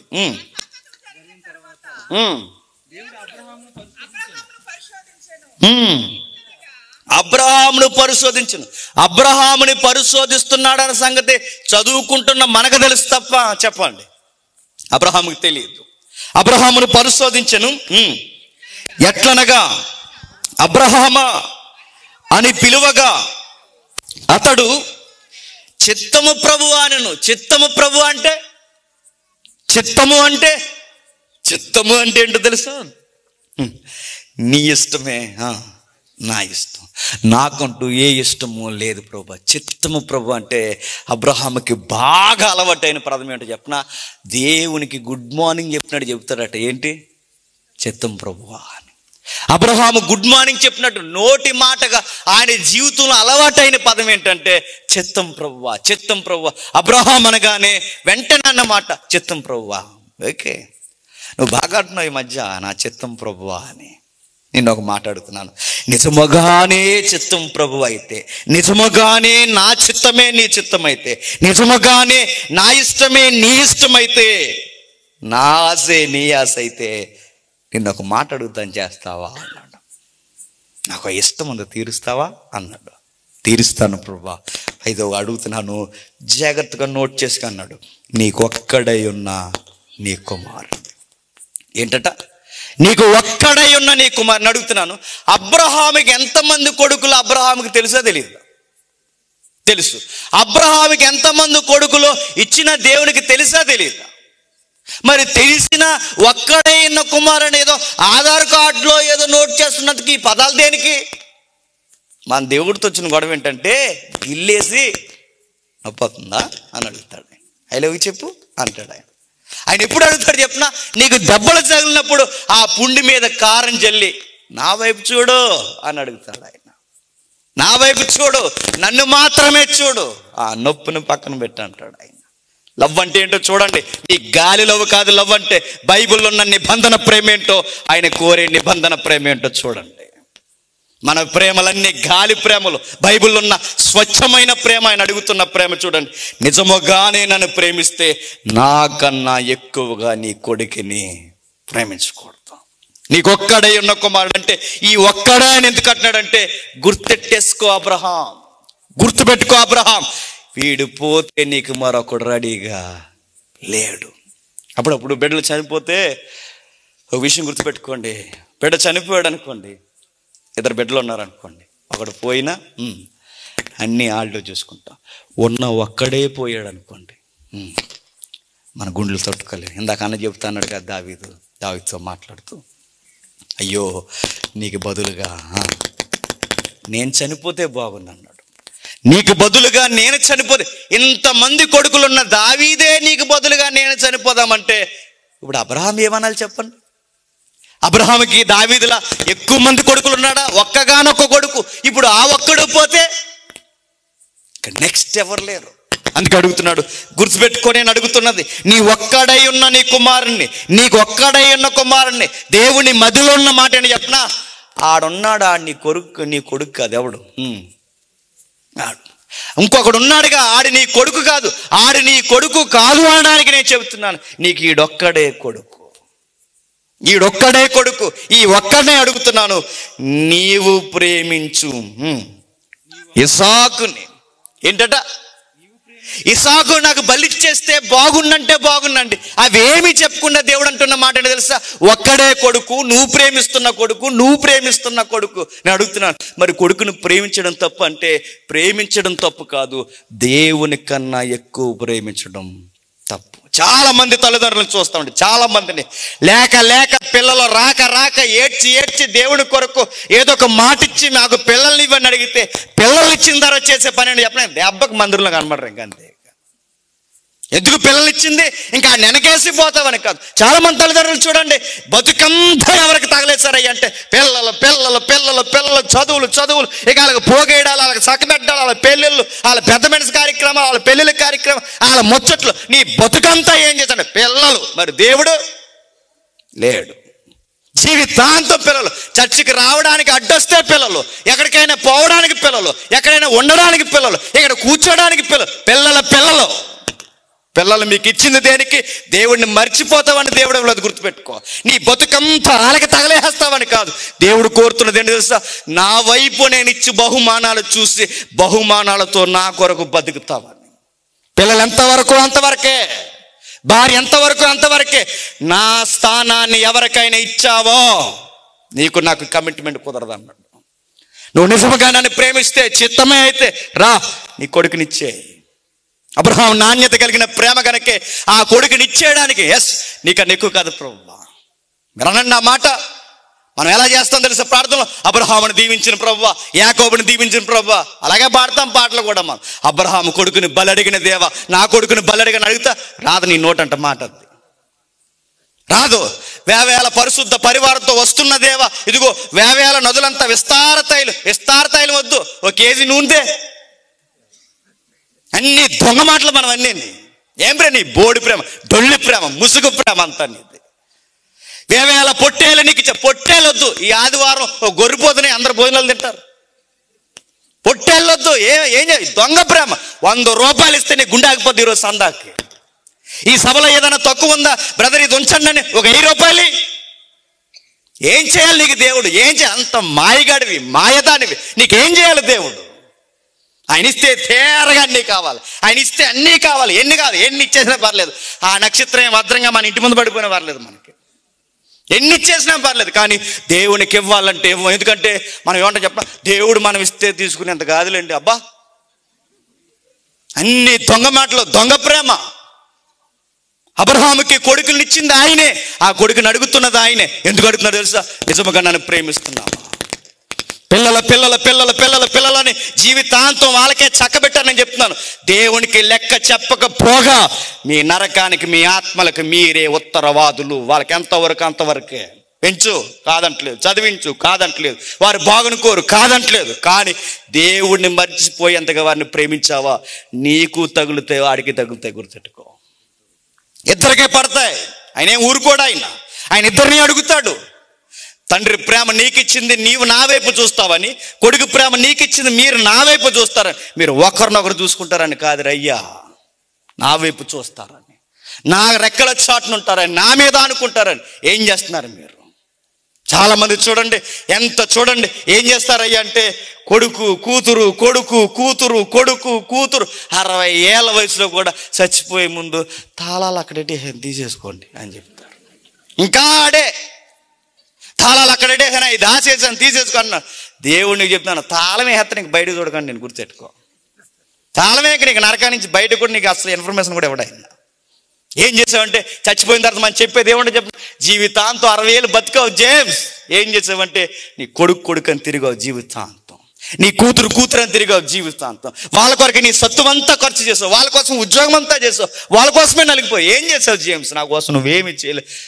తిరిగి చూసుకుంటే ఏమి ఉండదని. ఏం చేయలేదు ప్రభు. సిగ్గుమాల మొక్కంతో నిలబడిపోయి దిక్కు మొక్కు లేని అనాథ మొక్కల్లాగా నరకానికి పోతాం. మనకే సిగ్గేస్తుందండి. అబ్రహాముని అడుగుతున్నాడు, నీ నవ్వులాట, నీ కొడుకులు నవ్వులాటను గుండెల్లో దాచేస్తావు.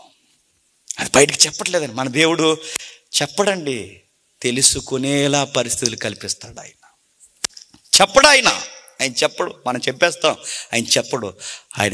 ఆయన చెప్పకుండానే కల్పిస్తున్నాడు. 3 రోజుల జర్నీ ఉంటుంది. ఎక్కడే బలేసే మనసు కదండి, అక్కడే బలేసే. ఇంటి వెనకాల ఎక్కడో బలేసే, ఇలా ఆరుబయట ఎక్కడో బలేసే అనొచ్చుగా, ఎక్కడ కాదు. అనగానే అబ్రహాం వాళ్ళ ఆవిడికి చెప్పట్లేదు. ఎందుకు చెప్పినా, ఆయన గతంలో అనుభవం ఉంది. మా ఆవిడ ఉన్న వాటిని చెప్పండి లేని బోర్డు సలహాలు ఇస్తుందని ఆయనకు తెలిసింది. గతంలో అలాగే చేసింది కొడుకు విషయంలో, ఇప్పుడు కొడుకు విషయంలో అలాగే చేసింది. ఇప్పుడు ఇలా చేస్తే మళ్ళీ నాకు ఏదో సలహా ఇస్తుంది. ఆడెందుకు చచ్చిపో, నువ్వు చచ్చిపో అంటదేమో, ఏమంటుందో మరి. ఏమనుకున్నాడు అబ్రహాం? చెప్పలేదు. ఎందుకంటే చెప్పడా ఆయన, ఎందుకంటే ఇది నాకు ఆయనకి సంబంధించిన ప్రేమ, నేను ఎవరికి చెప్పను. నిజమైన ప్రేమలో ఉండేది ఏంటి చెప్పనా, వాళ్ళిద్దరి మధ్య ఉన్నది 3వ వ్యక్తికి ఎప్పుడు చెప్పరు.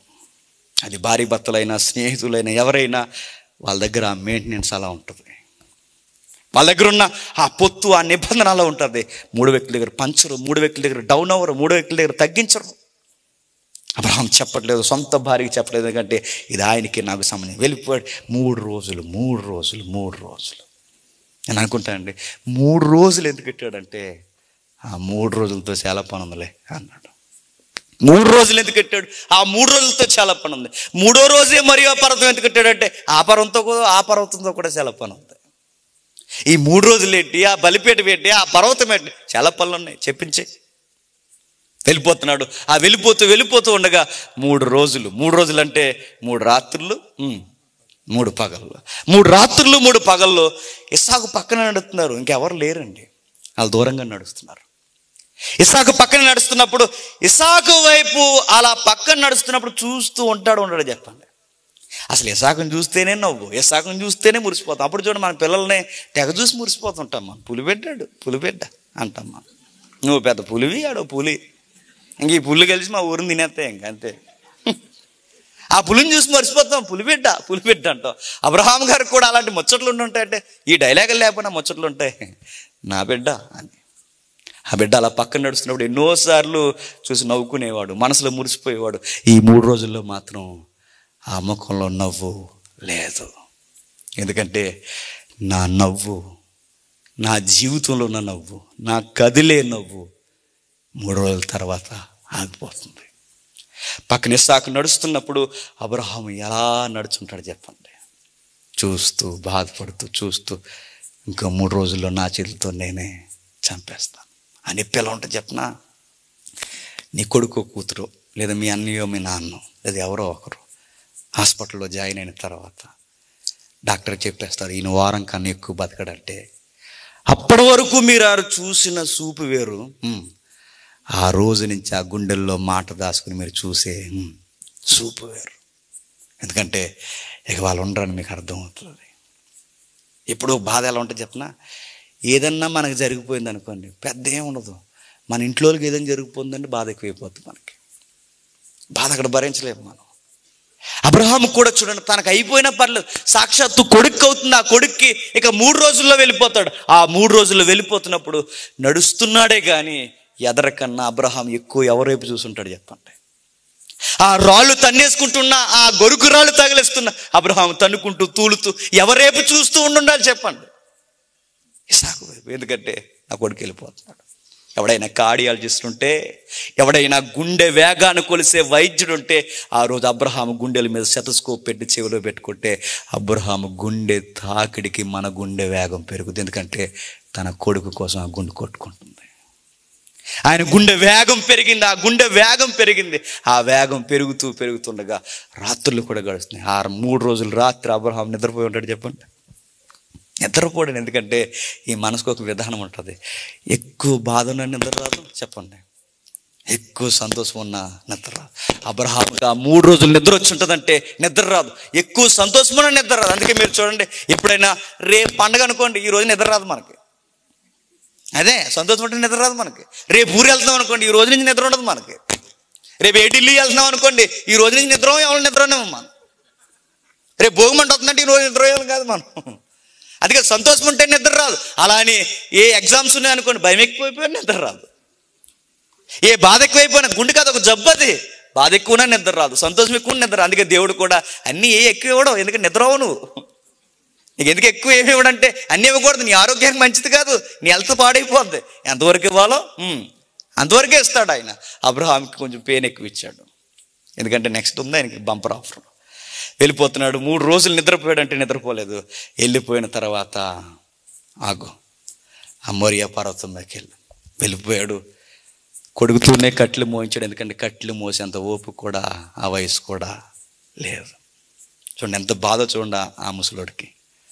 అలా వెళ్ళిపోయిన ఆయన, పెద్ద ఆయన అలా వెళ్ళిపోతుండగా పైకి వెళ్ళిపోయిన తర్వాత ఆ బలిపీఠానికి కావాల్సిన రాళ్ళన్నీ బేచేశారు, కట్లన్నీ బేచేశారు.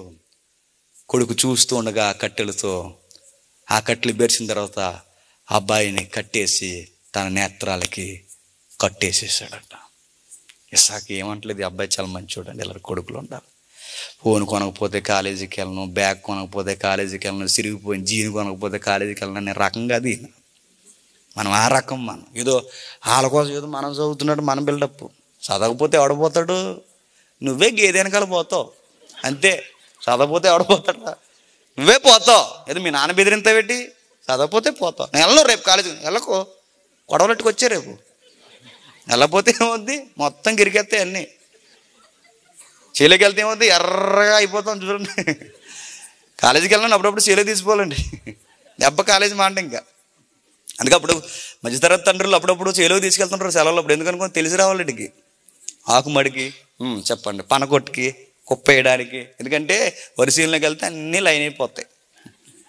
నేను చదవను, నాకు ఫోన్ కావాలి, అది కావాలి, డ్రెస్ కావాలి, నాకు టాన్ జీన్ కావాలంటే ఎవరి కోసం ఈ బెదిరింపులు? అబ్రహాం దగ్గర ఇస్సాకు చూడండి, నేను రానలేదు, నాన్న నువ్వేరా అన్న మాట అనకపోయినా ఆ అబ్బాయికి అర్థమైపోయింది, మా నాన్న నన్నే ఈ అబ్బాయి ఎంత ప్రేమిస్తాడు చెప్పిన, మా నాన్న ఆ నాన్న కోసం నన్ను చంపేస్తానంటే వాళ్ళిద్దరి కోసం చచ్చిపోవడానికి నేను రెడీ.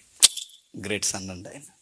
ఆయన కొరకు ఈయన ఇలా కంగారు అయిపోతే వీళ్ళిద్దరి కోసం నేను మౌనం అయిపోయి చచ్చిపోవడానికి రెడీ. ఇలాంటి కొడుకులు ఉంటే నేను చెప్తున్నాను, గుండెల మీదే కాదు బతుకంతా తడిగొడ్డేరు పడుకోవచ్చు అంతే. అలాంటి కొడుకులు, చెప్పకుండా అర్థం చేసుకునే కొడుకులు. ఈరోజు చెప్పినా అర్థమవుతుంది కొడుకులకి, అర్థమవుతుంది. రే చిన్నప్పుడు ఎందుకు కష్టపడుతున్నా అంటే ఎవడు కష్టపడమన్నాడు అంటున్నారు. ఎంత చెప్పినా అర్థమవుతుంది. ఒరే మేము మాలాంటి కష్టాలు నువ్వు పడకూడదంటే పనులే గంజాయి అమ్మేస్తాం అంటున్నారు, బీర్లు అమ్మేస్తాం. మన కొడుకులకి చెప్పినా అర్థమవుతుంది, ఈ కొడుక్కి చెప్పకుండానే అర్థమైపోయింది. ఎందుకంటే ఆ కొడుకు అందుకే అండి ఇసాక్ అంటే ఇసాకే అంతే. నిజంగా దేవుడు కోరుకున్న మనిషే, దేవుడు కోరుకున్న వాగ్దాన పుత్రుడే. నిజంగా దేవుడిచ్చిన బహుమానం అంటే బహుమానమే. నిజంగా దేవుడిస్తే అలానే ఉంటాయి, మనకి ఇబ్బందికరంగా ఉండవు. దేవుడిచ్చిన బహుమానాలు మనకు అనుకూలంగానే ఉంటాయి. అబ్రహాం గారికి ఇచ్చిన ఆ బహుమానం అర్థం చేసుకుని నాన్న మీద అరవకుండా, కేక లేకుండా, రండి నన్ను కాపాడండి, హెల్ప్ హెల్ప్ అని ఎక్కడ ఏ కేక లేకుండా మౌనంగా అలా పడుకుంటూ పోయాడట. అలా పడుకుంటూ పోయిన తర్వాత అబ్రహాము కత్తెత్తేశాడు.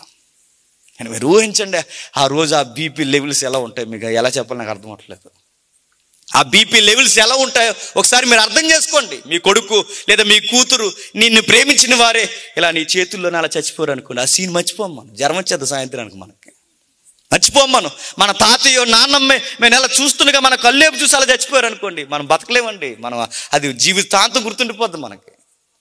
మన చేతుల్లో ఎవరైనా చనిపోతే, చేతుల్లో చనిపోతేనే నిద్ర రాకపోతే, మన చేతులతో మనమే చంపేస్తే, మన చేతులతో మనమే నరికేస్తే, ఇప్పుడు అబ్రహాం తన చేతులతో తానే నరికేపోతున్నాడు ఆ కొడుకుని చేతులారా ఇన్ని రోజులు గలగలా నవ్వుతూ తిరిగిన నా కొడుకు, ఇన్ని రోజులు చకచకా నవ్వుతూ తిరిగిన కొడుకు, ఈడు వచ్చిన దాకా నవ్వుకున్న నా జీవితంలో ఉన్న ఈ నవ్వు ఈరోజు బలిగా రక్తం కారిపోతుందనగానే ఇన్ని రోజులు నవ్వుకున్న నవ్వులో నుంచి ఇప్పుడు ఏడుపు వస్తుంది. ఏడుస్తూ కత్తి పైకెత్తేశాడు. ప్రభువా, మై లార్డ్, నీకు ఐ లవ్ యూ చెప్తున్నాను.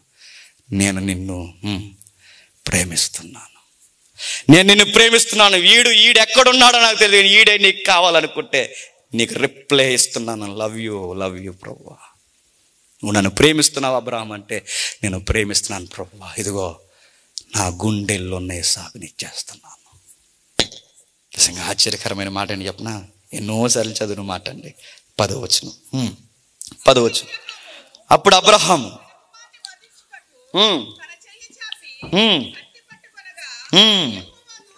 యెహోవా దూత పరలోకము నుండి అబ్రహామా అని అతనిని పిలిచెను. తన చెయ్యి పట్టుకొని అబ్రహాము చెయ్యి ఎత్తేంత వరకు దేవుడు ఆగమనలేదట. చెయ్యి ఎత్తేంత వరకు ఎందుకు ఆగమనలేదు? ఎందుకో చెప్పిన, హెబ్రీ గ్రంథకర్త అంటాడు ఏమని చెప్పిన, ఇస్సాకుని అబ్రహాము బలిగా అర్పించాడు. అడుగుతున్నాను, ఎక్కడ బలి అర్పించాడు? అర్పించలేదుగా. లేదు, హెబ్రీ గ్రంథకర్త అంటున్నాడు అర్పించాడు. అదేంటి అర్పించలేదుగా? గొర్రె పిల్లగా అర్పించింది? లేదు, అర్పించాడు. ఎలాగో తెలుసా? దేవుడికి కావలసినది కనబడుతున్న ఇస్సాకు కాదు, దేవుడికి కనబడుతున్నది ఈ భౌగోళికమైన ఇస్సాకు కాదు. దేవుడికి కావలసిన ఇస్సాకు ఎవరంటే అబ్రహాము గుండెల్లో ఉన్న ఇస్సాకు కావాలి, కానబడని ఇస్సాకు. ఆ ఇస్సాకును బలి, ఆ ఇస్సాకు కావాలి. కనబడే ఇస్సాకు వద్దు, లోన ఒకడున్నాడు ఆ ఇస్సాకు కావాలి. ఆ ఇస్సాకు చావాలంటే అబ్రహామును బలేయమన్నది దేనికంటే ఆ లోపలున్నవాడిని బలేయాలి. లోపలున్నవాడిని బలేసినప్పుడే చెప్పండి బయట ఉన్నవాడిని బలేయగలరు. కత్తి ఎత్తేంత వరకు ఎందుకు ఆగమనలేదంటే, కత్తి ఎత్తాలంటే ముందు ఎక్కడున్నవాడు చచ్చిపోవాలి, ముందు మనసులో ఇస్సాకు చనిపోవాలి. మనసులో ఇస్సాకు చనిపోతేనే బయట కత్తి ఎత్తగలను. మనసంతా ఇస్సాకు లాగేస్తే కత్తి కాదు కదా, చెయ్యి కూడా లేగదు. అబ్రహాము ముందు ఇస్సాకుని ఎక్కడ చంపేశాడు చెప్పండి? గుండెల్లో చంపేశాడు. అప్పుడు అన్నాడు దేవుడు, ఆపే, ఇక చాలు, నీ రిప్లై అదిరింది అన్నాడు. అంతే. ఈరోజు నిన్ను అడుగుతున్నాడు, నీ గుండెల్లో ఉన్న విగ్రహాలు నీకు తెలుసు, అది ఎవరో నీకు తెలుసు, అది ఏదో నీకు తెలుసు. నీ వ్యసనమే నీకు విగ్రహమై కూర్చుంది, అది ఏదో నీ బాల్ ఫ్రెండ్ అయినా, నీ లవర్ అయినా, ఎవడైనా, ఏ వ్యక్తి అయినా, ఏ వస్తువైనా, ఎవడైనా దేవుని అడుగుతూ ఈ రాత్రి నువ్వు నిజముగా నన్ను ప్రేమిస్తే, నన్ను వెంబడింపగోరిన వాడవైతే నీ గుండెల్లున్న విగ్రహాన్ని నా కొరకు చంపే, బలేసే. అట్టి వాడు ఎవడైతే ఉంటాడో గుండెల్లో నాకు మాత్రమే స్థానం ఇచ్చేవా, అది స్త్రీ అయినా పురుషుడైనా, ఏ పెద్ద అయినా, ఎవరైనా, అది ఎవరైతే ఉంటారో వాడే నన్ను వెంబడించేవాడు. గుండెల్లో ఒకటే, బయట ఒకటే, గుండెల్లో ఒకటే, పాట ఒకటే, గుండెల్లో ఒకటే, బోధ ఒకటే చేసేవాడు ఎవడైనా ఉంటే వీడు నా శిష్యుడు కాదు. గెట్అవుట్ అంటాడు ఆయన. నాకు లోనున్న అంతర్గతమైన స్థానం కావాలి. అబ్రహాంని అడిగాడు, నిన్ను లోనేడు ప్రభు, నా లైఫ్ అంతా నువ్వే ఇచ్చేయమంటే నన్ను నేను కూడా ఇచ్చేసుకుంటాను. ఈరోజు నేను అడుగుతున్నాను బ్రదర్స్ అండ్ సిస్టర్స్, ఎవరైతే ఉన్నారో మీ గుండెల్లో ఏవేవి ఉన్నాయో చంపేయండి ఈరోజు రాత్రి. నీ దేవుడి కొరకు చంపేయండి ఈరోజు రాత్రి. నీ గుండెల్లో ఏదుందో దాన్ని చంపే. ఎందుకో చెప్పనా, ఆ గుండెల్లో ఉన్న వాటిని నువ్వు చంపకపోతే ఒకరోజు అవే నిన్ను చంపేస్తాయి. అవి నిన్ను నిజాయితీగా ప్రేమించేవి కాదు, అవి నిజాయితీగా నీ బాగును కోరేవి కాదు, నీ కొరకు ఏదన్నా చేసేవి కాదు, నిన్నే చంపేస్తాయి. చంపే వాటిని. లవరు, చెత్త, చెదారం, ఈ దరిద్రం అంతా వద్దు. దేవుడు ఇవ్వాలనుకుంటే అదృశ్యమైన దేవుడు అదిరిపోయే బహుమానాలు మనకిస్తాడు. ఏవి గుండెల్లోకి తెచ్చుకోకండి. అది మనుషులైనా వద్దు, వస్తువులైనా వద్దు, ఏ ఆశ, ఏ గమ్యాలు వద్దు. మరి ఏముండాలి గుండెల్లో? ఆయన మాత్రమే ఉండాలి. ఆయన అడిగేది ఏమంటాడు చెప్పనా, ఆయన మరీ మన దగ్గరకు వచ్చి తలుపు నద్ద నిల్చుని కొట్టు అడుగుతాడట. డోర్ తీ అంటాడట. నీ హృదయం అనే తలుపుని తీ, నేను లోపలికి వస్తాను. ఎందుకంటే మనం డోర్ తీద్దాం అనుకున్న ఆల్రెడీ లోపల ఒకరు గడెట్టేయారు. వాళ్ళు ఎవరో నీకు తెలుసు బాగానే.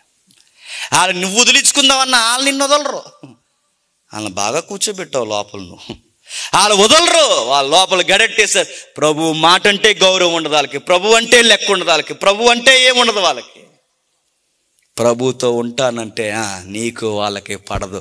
అది అత్త అయినా మామైనా చెప్పండి, ఎవరైనా. ఎందుకంటే వాళ్ళ ప్లేసు ప్రభు ఆక్రమిస్తున్నాడంటే స్టార్ట్ అవుద్దిక రగడ. మొన్న మధ్య వెస్ట్ గోదావరిలో తమ్ముడు సభ పెట్టాం.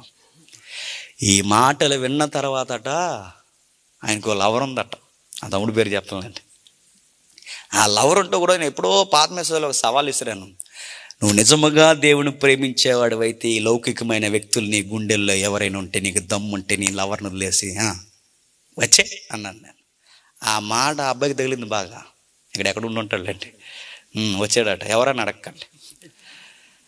అబ్బాయి ఎప్పుడైతే ఈ మాట విన్నాడో అబ్బాయికి అర్థమైంది, నిజమే, నేను పేరు క్రైస్తవుని, పాటలు పాడుతున్నాను, సంఘంలో యాక్టివ్గా ఉంటున్నాను, సంఘంలో ఎన్నో చేస్తున్నాను, అన్నీ చేస్తున్నాను, కానీ నేను దేవుని కన్నా ఎక్కువ నైట్ అంతా ఫోన్లో సోదు కబుర్ల టైం అంతా ఆమెకే ఇస్తున్నాను. తనకు ప్రశ్న స్టార్ట్ అయింది, నిజంగా నేను దేవుని ప్రేమిస్తున్నాను, నాకు దేవుడు ఇవ్వాలనుకుంటే ఇస్తాడు, కానీ నేనే ముందు ఎత్తుక్కోవడం ఏంటని తనతో మాట్లాడడం తగ్గించాడు.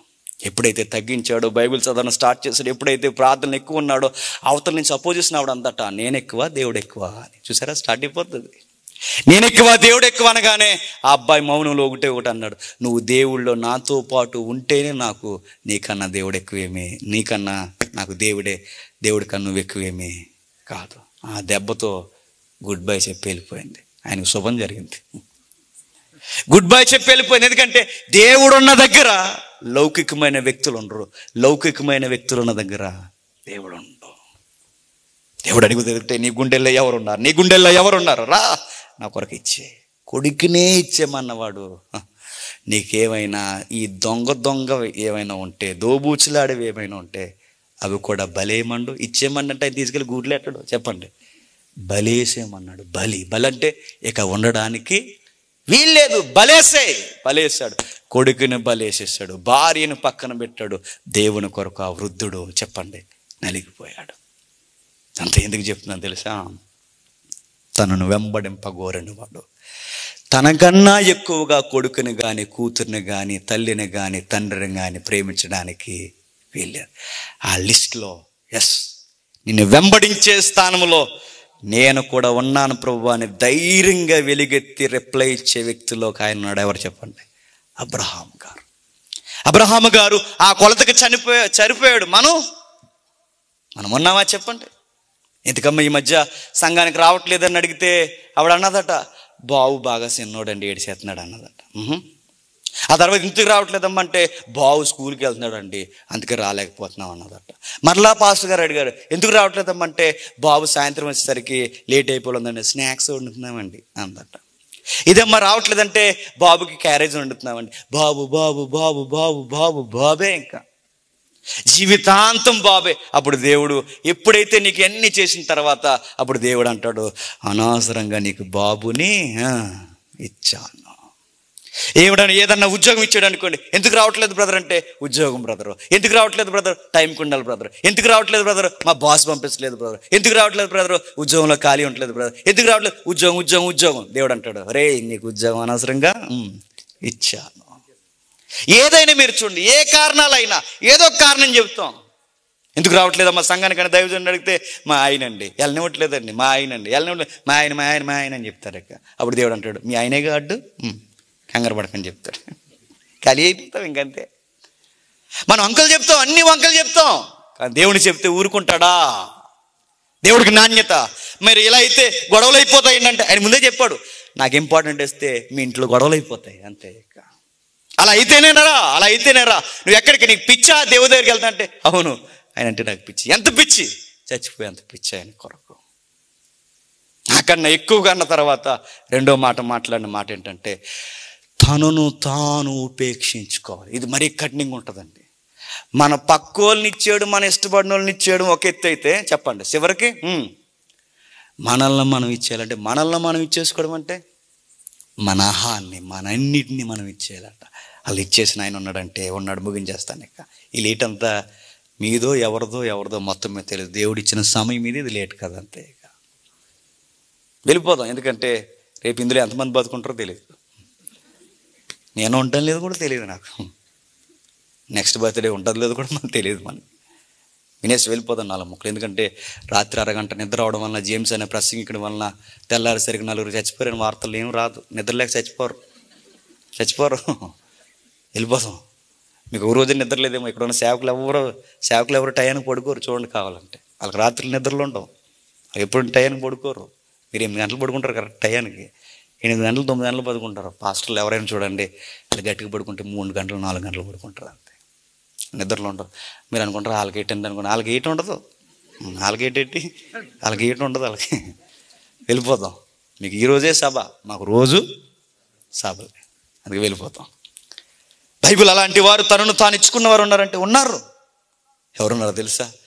కొడుకులు పోయారు, కూతుర్లు పోయారు, ఆరోగ్యం పోయింది, అన్నీ పోయాయి. భార్య దగ్గరకు వచ్చి ఇంకొకసారి ఆ దేవుడి పేరు ఎత్తావు, ఆ దేవుని దూషించి చచ్చిపో అంది. ఎవరు ఈవిడ? శారమ్మ గారే నయ్యం. ఇంకా శారమ్మ గారే బెటరు. ఆవిడ కొంచెం సలహా ఎత్తది. ఈవిడిచ్చే సలహా ఏడు చెప్పిన చచ్చిపోమంటుంది ఈవిడ. ఆవిడ ఇంకో ఆప్షన్ అయినా ఎత్తది. ఈవిడిచ్చే ఆప్షన్ ఏడు చెప్పిన నువ్వు పో, దైత్రం ఊరిపోద్ది అంటుంది. ఎవరిని? యోబు గారి భార్య ఏందంట, కొడుకులు పోయారు, కూతుర్లు పోయారు, అందరూ పోయారు, అన్నీ పోవడానికి కారణం ఏడు నీ దేవుడేడు. ఇంకోసారి ఆ దేవుడు అన్నావంటే ఆయన అప్పుడు కూడా అన్నాడట, నా విమోచకుడు సజీవుడు, నా విమోచకుడు. ఎప్పుడు విమోచకుడు? హెల్త్ పోయి, కొడుకులు పోయి, అన్నీ పోయి, ఇక రేపో మాపో ఆ ఆరోగ్య సమస్యల్లో చచ్చిపోతాడన్న టయానికి అన్నాడట, నా విమోచకుడు ఉన్నాడు, ఆయన సజీవంగానే ఉన్నాడు. ఎప్పుడు అంటున్నాడు చెప్పిన? అన్నీ పోయి, తన ఆరోగ్యం పోయి, ఇక తానే పోతాను అనుకున్నప్పుడు కూడా అన్నాడట, నా ప్రభు నేను ఏమీ అనను. ఆ ప్రేమ కావాలి. ఇలాంటి వారు నన్ను వెంబడించాలి. అబ్రహాము లాంటి త్యాగము కావాలి, యోబు లాంటి మాట ఇచ్చేవారు కావాలి. ఇట్టి వారు నాకు కావాలి. ఇక్కడికి వచ్చి పాట పాడేసేవాళ్ళు గారు నాకు కావాల్సింది. ఇక్కడికి వచ్చి 10వ వంతు మాత్రమే ఇవ్వద్దని కాదు, ఇవ్వండి, సేవకు అవసరం. 10వ వంతు మాత్రమే కాదు నాకు ఇచ్చేసేది. మైక్ కొనేసి మైక్ మీద పేరు రాసేసేవాళ్ళు గారు నాకు కావాల్సింది. ఫ్యాన్ కొనేసి ఫ్యాన్ 3 రక్కల మీద 3 కొడుకుల పేర్లు, మధ్యలో ఆ బోలం ఉంటుంది, దాని మీద నీ కొడుకుల పేర్లు, అందరి పేర్లు రాసేసేవాళ్ళు కాదు నాకు కావాల్సింది. ఏదో ఒకటి కొనేసి అది కాదు నాకు కావాల్సింది. నాకు కావాల్సింది అని చెప్పిన, అన్నిటికన్నా అందరికన్నా చివరికి నీకన్నా నన్నే ఎక్కువ ప్రేమించగలవా? ట్రూ లవ్లో అల్టిమేట్ ఆన్సర్ ఏంటో చెప్పనా? మనకన్నా మనల్ని ప్రేమించే వారిని మనం ఎక్కువ ప్రేమించాలట. ఎందుకు ప్రేమించాలని ఇంత షరతులు పెడుతున్నాడే ఈ వ్యక్తి, ఈ యేసు అనే వ్యక్తి ఇన్ని షరతులు పెడుతున్నాడే, ఎందుకు పెడుతున్నాడు ఇవన్నీ అంటే ఆయన దగ్గర ఉన్న అల్టిమేట్ ఆన్సర్ ఏంటి చెప్పనా? నీ కోసం నా ప్రాణం పెడుతున్నాను. ఎందుకు ప్రేమించుకొని అడుగుతాడు ఆయన. ఆయన చెప్పే మాటకి మన దగ్గర సమాధానం లేదు. నీ కోసం నేను ప్రాణం పెడుతున్నాను, నీ కోసం నేను ప్రాణం పెడుతున్నాను కనుక నా నాణ్యత అడుగుతున్నాను. నేను ఎలా ప్రేమించాను, మీరు నన్ను అలాగే ప్రేమించండి. నాకన్నా ఎక్కువగా ఎవరిని ప్రేమించడానికి వీలు లేదు. సేవలో కూడా అండి, సేవలో అప్పుడప్పుడు మనల్ని ఎవరైనా పొగిడారు అనుకోండి, మన మీద మనకు ప్రేమ ఎక్కువైపోతుంది. జేమ్స్ గారు మీరు సూపర్ అనగానే నేను అద్దంలో చూసుకుని నువ్వు సూపర్ రా అనుకుంటాను అన్నమాట నేను. అప్పుడు దేవుడు అంటాడు, జేమ్స్ నిన్ను నువ్వు జీరో చేసుకోవడం నాకు కావాలని అడుగుతాడు ఆయన. అలాంటి వారు ఉన్నారంటే ఉన్నారు. సేవలో పొగడ్తలు వస్తాయి, సేవలో ఆర్థిక పరిస్థితులు కలిసి వస్తాయి, సేవలో ఎన్నో వస్తాయి చెప్పనా, నీ ప్రభువుకు నువ్వే అడ్డుగా ఉండిపోయేంత వస్తాయి. చివరికి నిన్ను నువ్వు కాదనుకుని ప్రభుని చూపించగలవు. ఉన్నారు అలాంటి ఉన్నారు. ఎవరో తెలుసా? బాప్టిజం ఇచ్చు యోహాను ఏమంటారు చెప్పనా? యోహాను శిష్యులు వచ్చి అడుగుతారట, అయ్యో గురూజీ నువ్వు ఎవరు కూర్చైతే చెప్పావో వాళ్ళందరూ శిష్యులు, నువ్వు ఎవరు కూర్చైతే చెప్పావో మనుషులందరూ ఆయన దగ్గరికి వెళ్ళిపోతున్నారు, బాప్టిజాలు అందరికి ఇచ్చేస్తున్నారు, సంఖ్య అంతా అక్కడ పెరిగిపోతుంది, మన బ్యాచ్లో ఉన్న వాళ్ళు కూడా అక్కడికి వెళ్ళిపోతున్నారు గురూజీ. ఇలా అయితే రేపు పొద్దున మనం ఏగలిసిరి కూడా గురూజీ అన్నారట. అందరూ అక్కడికి వెళ్ళిపోతున్నారు. గురూజీ ఏం చేయమంటావంటే, ఆ గురువు నిజమైన గురువుని చూపిస్తూ అన్నాడు, పిచ్చోళ్ళారా అసలు నేను వచ్చిందే ఆయన చూపించడానికి, మీరు నన్ను చూడడానికి కాదు. ఒక మాట చెప్తాను, గుర్తుపెట్టుకోండి, ఆయన ఎచ్చవలసి ఉన్నది, నేను తగ్గవలసి ఉన్నది. అది ఏ సంఘమైనా, ఏ సంస్థ అయినా, ఏ నాయకుడైనా చెప్పాల్సింది అని చెప్పినా, నువ్వు ఎంత కష్టపడి దేనికంటే ఫాలోయింగ్ పెంచుకోవడం కాదు, పోతావు అలాంటి పని చేసావంటే. నువ్వు ఎంత కష్టపడి చేసేది ఎందుకంటే ఈ కన్వీనర్ గారు నేను తోపు తురుమని చెప్పుకోవడానికి కాదు, అలా అయితే అవసరం లేదు ఈ సభ. ఇది దేనికంటే మా సంఘం గొప్పదే, ఉండు సంఘాలని డొల్లు సంఘాలని చెప్పుకోవడానికి కాదు ఈ సభ. దేనికి అంటే ఇదిగో మీరందరూ ఆయన వైపు చూడండి అని చెప్పడానికి. మేము ఎక్కువ కాదు, మేము గుర్తులు కాదు, అసలు మేమేమీ కాదు, మేమెవరమంటే ఆయనను చూపించడానికి వచ్చాం. నేను ఆయన చెప్పులు వారు విప్పడానికి కూడా సరిపోని. ఇది కావాలి నాకు, ఈ ఫాలోయింగ్ కావాలి. యోహానుకున్న నాణ్యత ఏంటో చెప్పిన, ఆయనకు అడ్డుగా నేనే ఉన్నానంటే నేను కూడా పక్కకి వెళ్ళిపోతా. ఇదిగో మీకు కూడా చెప్తున్నాను, రేపో మాపోనే వెళ్ళిపోతా, మీరు ఆయన దగ్గరికి వెళ్ళిపోండి. ఈరోజు నేను అడుగుతున్నాను, రేపో మాపో యేసు ప్రభు వస్తే ప్రభువు దగ్గరికి పంపించే పరిచర్లు ఉన్నాయి ఈరోజు. ఇది అందరికీ అర్థమవుతుందండి. ప్రభువు దగ్గరికి పంపించే పరిచర్లు ఉన్నాయా? ప్రభువే శరీరధారిగా వస్తే ఈరోజు అందరు నిన్ను వదిలి ఆయన దగ్గరికి వెళ్ళిపోతారంటే నీ మనసు ఏంటి నేను అడుగుతున్నాను. నీకు ఒకరి దగ్గరికి వెళితే నచ్చదు, ఒకరి దగ్గర కూర్చుంటే నచ్చదు, ఇక్కడి నుంచి వెళ్ళి ఇంకొక వాక్యం వింటే నచ్చదు, ఆ మాటలే ప్రభు మాటలు ఇంకొకరి మాటలు చెప్తుంటే నీకు ఎక్కదో, ఎక్కనివ్వో, ఎవరిని ఎల్లనివ్వో అని అడుగుతున్నాను. నువ్వు బాప్టిజం ఇచ్చి యోహాను కన్నా ఎక్కువ నేను అడుగుతున్నాను. బాప్టిజం ఇచ్చి యోహాను మాట్లాడుతుంటే ఆ కైపా లాంటి వారి కంగారు అయిపోయారు. బాప్టిజం ఇచ్చి యోహాను మాట్లాడితే అధికారులు, పోలీస్ డిపార్ట్మెంటే ఆ రోజు బాప్టిజాలకు సిద్ధమయ్యారు. బాప్టిజం ఇచ్చి యోహాను మాట్లాడితే అందరూ లొంగిపోయారు. బాప్టిజం ఇచ్చి యోహాను మాట్లాడితే అందరూ పాపాలు ఒప్పుకున్నారు. అంత గొప్ప ప్రసంగికుడు మాట్లాడుతుంటే అందరూ లొంగిపోయారు. ఈరోజు మన ప్రసంగాలు ఈరోజు ఎలా తయారైపోయి చెప్పినా, ఎదురుకున్న సంఘాల మీద లేదు మనసు. వచ్చాయి ఇప్పుడు యూట్యూబ్లు, వీళ్ళ మీద మనసు ఎక్కువైపోయింది. ఇప్పుడు లైక్ ఎంత ఇచ్చారు, కామెంట్ పెట్టారు, లైక్ ఎంత ఇచ్చారు, కామెంట్లు ఎత్తారు, ఎంతమంది షేర్ చేశారు అని అడుగుతున్నాను. కామెంట్లు ఇవ్వడం వల్ల ఎవడో పరలోకం వెళ్ళడం, లైక్ ఇవ్వడం వల్ల ఎవడో పరలోకం ఇవ్వడం, లైక్స్ ఎక్కువ పెరగడం, మరి ఎవడో పరలోకానికి, ఎవడో ప్రభుని వెంబడించిన వాడు వెళ్తాడంటే ఒకే ఒక్కడు, ఆయనను కనబడకుండా ఎవడైతే సైడ్ అవుతాడో వాడు వెళ్తాడు.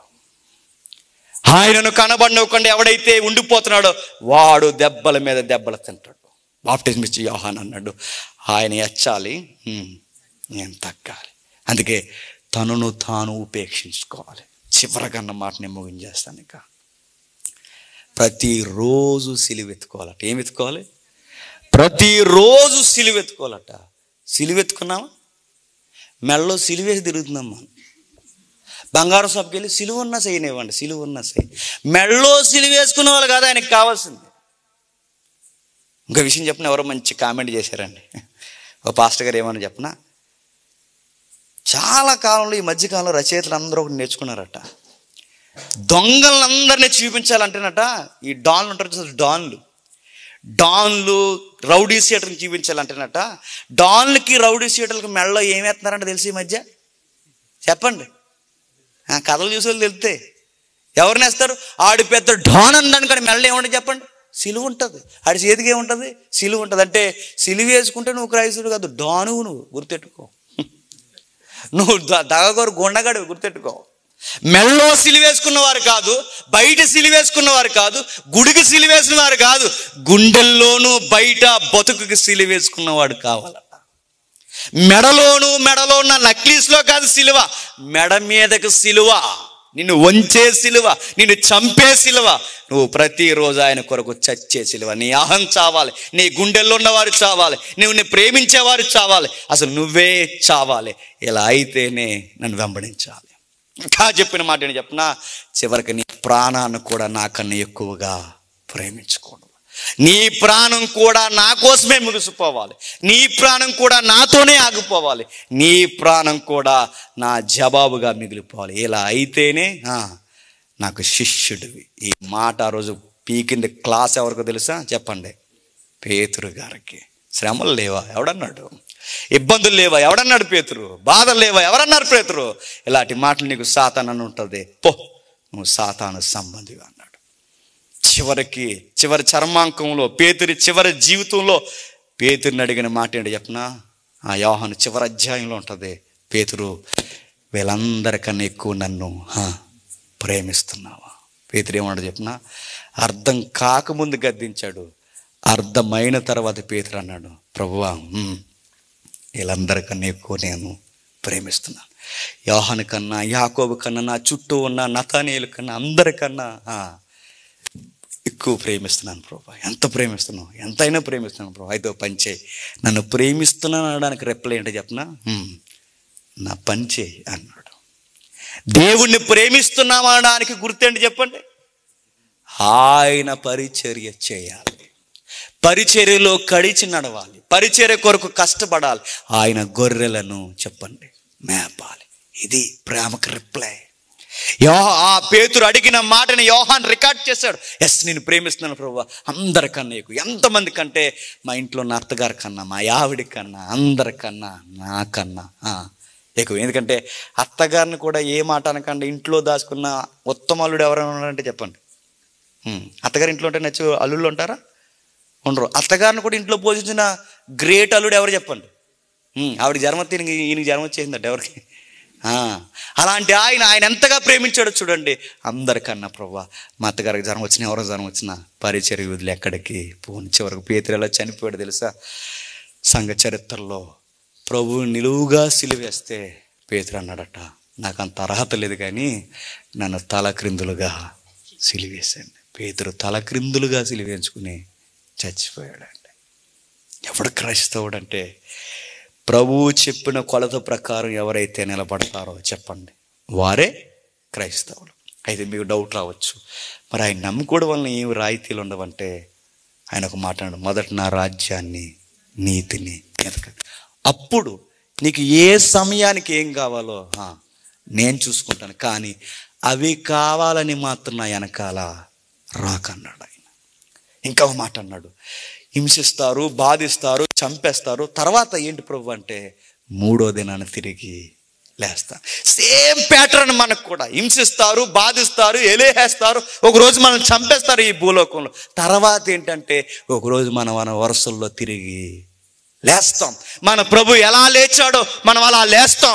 ఆ లేచిన జీవితంలో ఉండేది ఏంటి చెప్పండి? ఇక ఏడుపు ఉండదు, బాధ ఉండదు, కన్నీరు ఉండదు, దుఃఖం ఉండదు, అసలు ఏ వైరస్ లేవు, ఏ బాధ లేదు, ఆకలే లేదు. అక్కడ ఏముంటుందంటే ఎవ్రీడే చెప్పండి ఆనందం ఉంటుంది. ప్రభు నందు ఆనందిస్తాం. అది జరుగుద్ది మనకి. యేసుప్రభుని ఎందుకు వెంబడించాలంటే ఈ లోక అవసరాల కొరకు కాదు. యేసుప్రభుని ఎందుకు వెంబడించాలంటే ఆయనలా శ్రమ పొందాలి, ఆయనలా హింస పొందాలి, ఆయనలా మరణించి తిరిగి లేవాలి. ఇది క్రైస్తవ్యం కోరుతున్న నాణ్యత.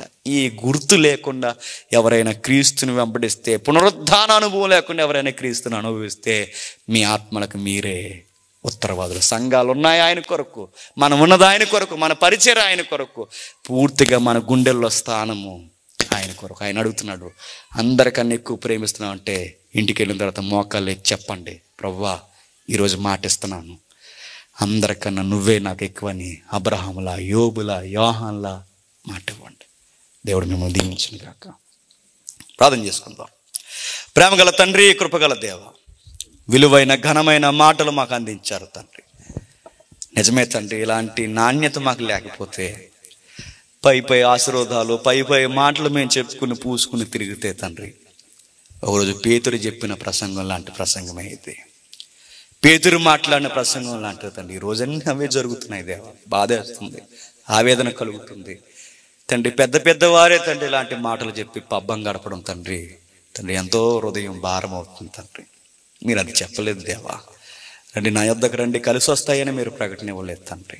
నా యొద్దకు వస్తే శ్రమలు వస్తాయి, నా యొద్దకు వస్తే నిందలు వస్తాయి, నా యొద్దకు వస్తే బాధ వస్తుంది, ప్రతిరోజు సిలువెత్తుకోవాలని మీరు చెప్పారు తండ్రి. ఆ మాటను ఎరిగిన వారు ఎంతమంది తండ్రి, ఈ నాణ్యత కోరిన వారు ఎంతమంది తండ్రి.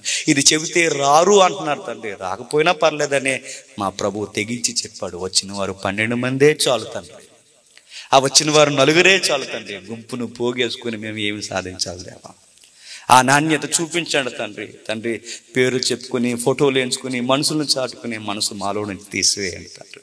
మేము గొప్పవారు, మీరు తక్కువ వారిని, ఎదుటి వారిని తక్కువ చేసి మాట్లాడే మాటలు తీసివేయండి తండ్రి. మా సంఘం గొప్పది, ఎదుటివారి సంఘం గొప్పది కాదనే మాటలు తీసివేయండి తండ్రి. నా గుండెల్లో నువ్వు మాత్రమే ఉన్నావని మురిసిపోయే మనసును మాకు దయచేయండి తండ్రి.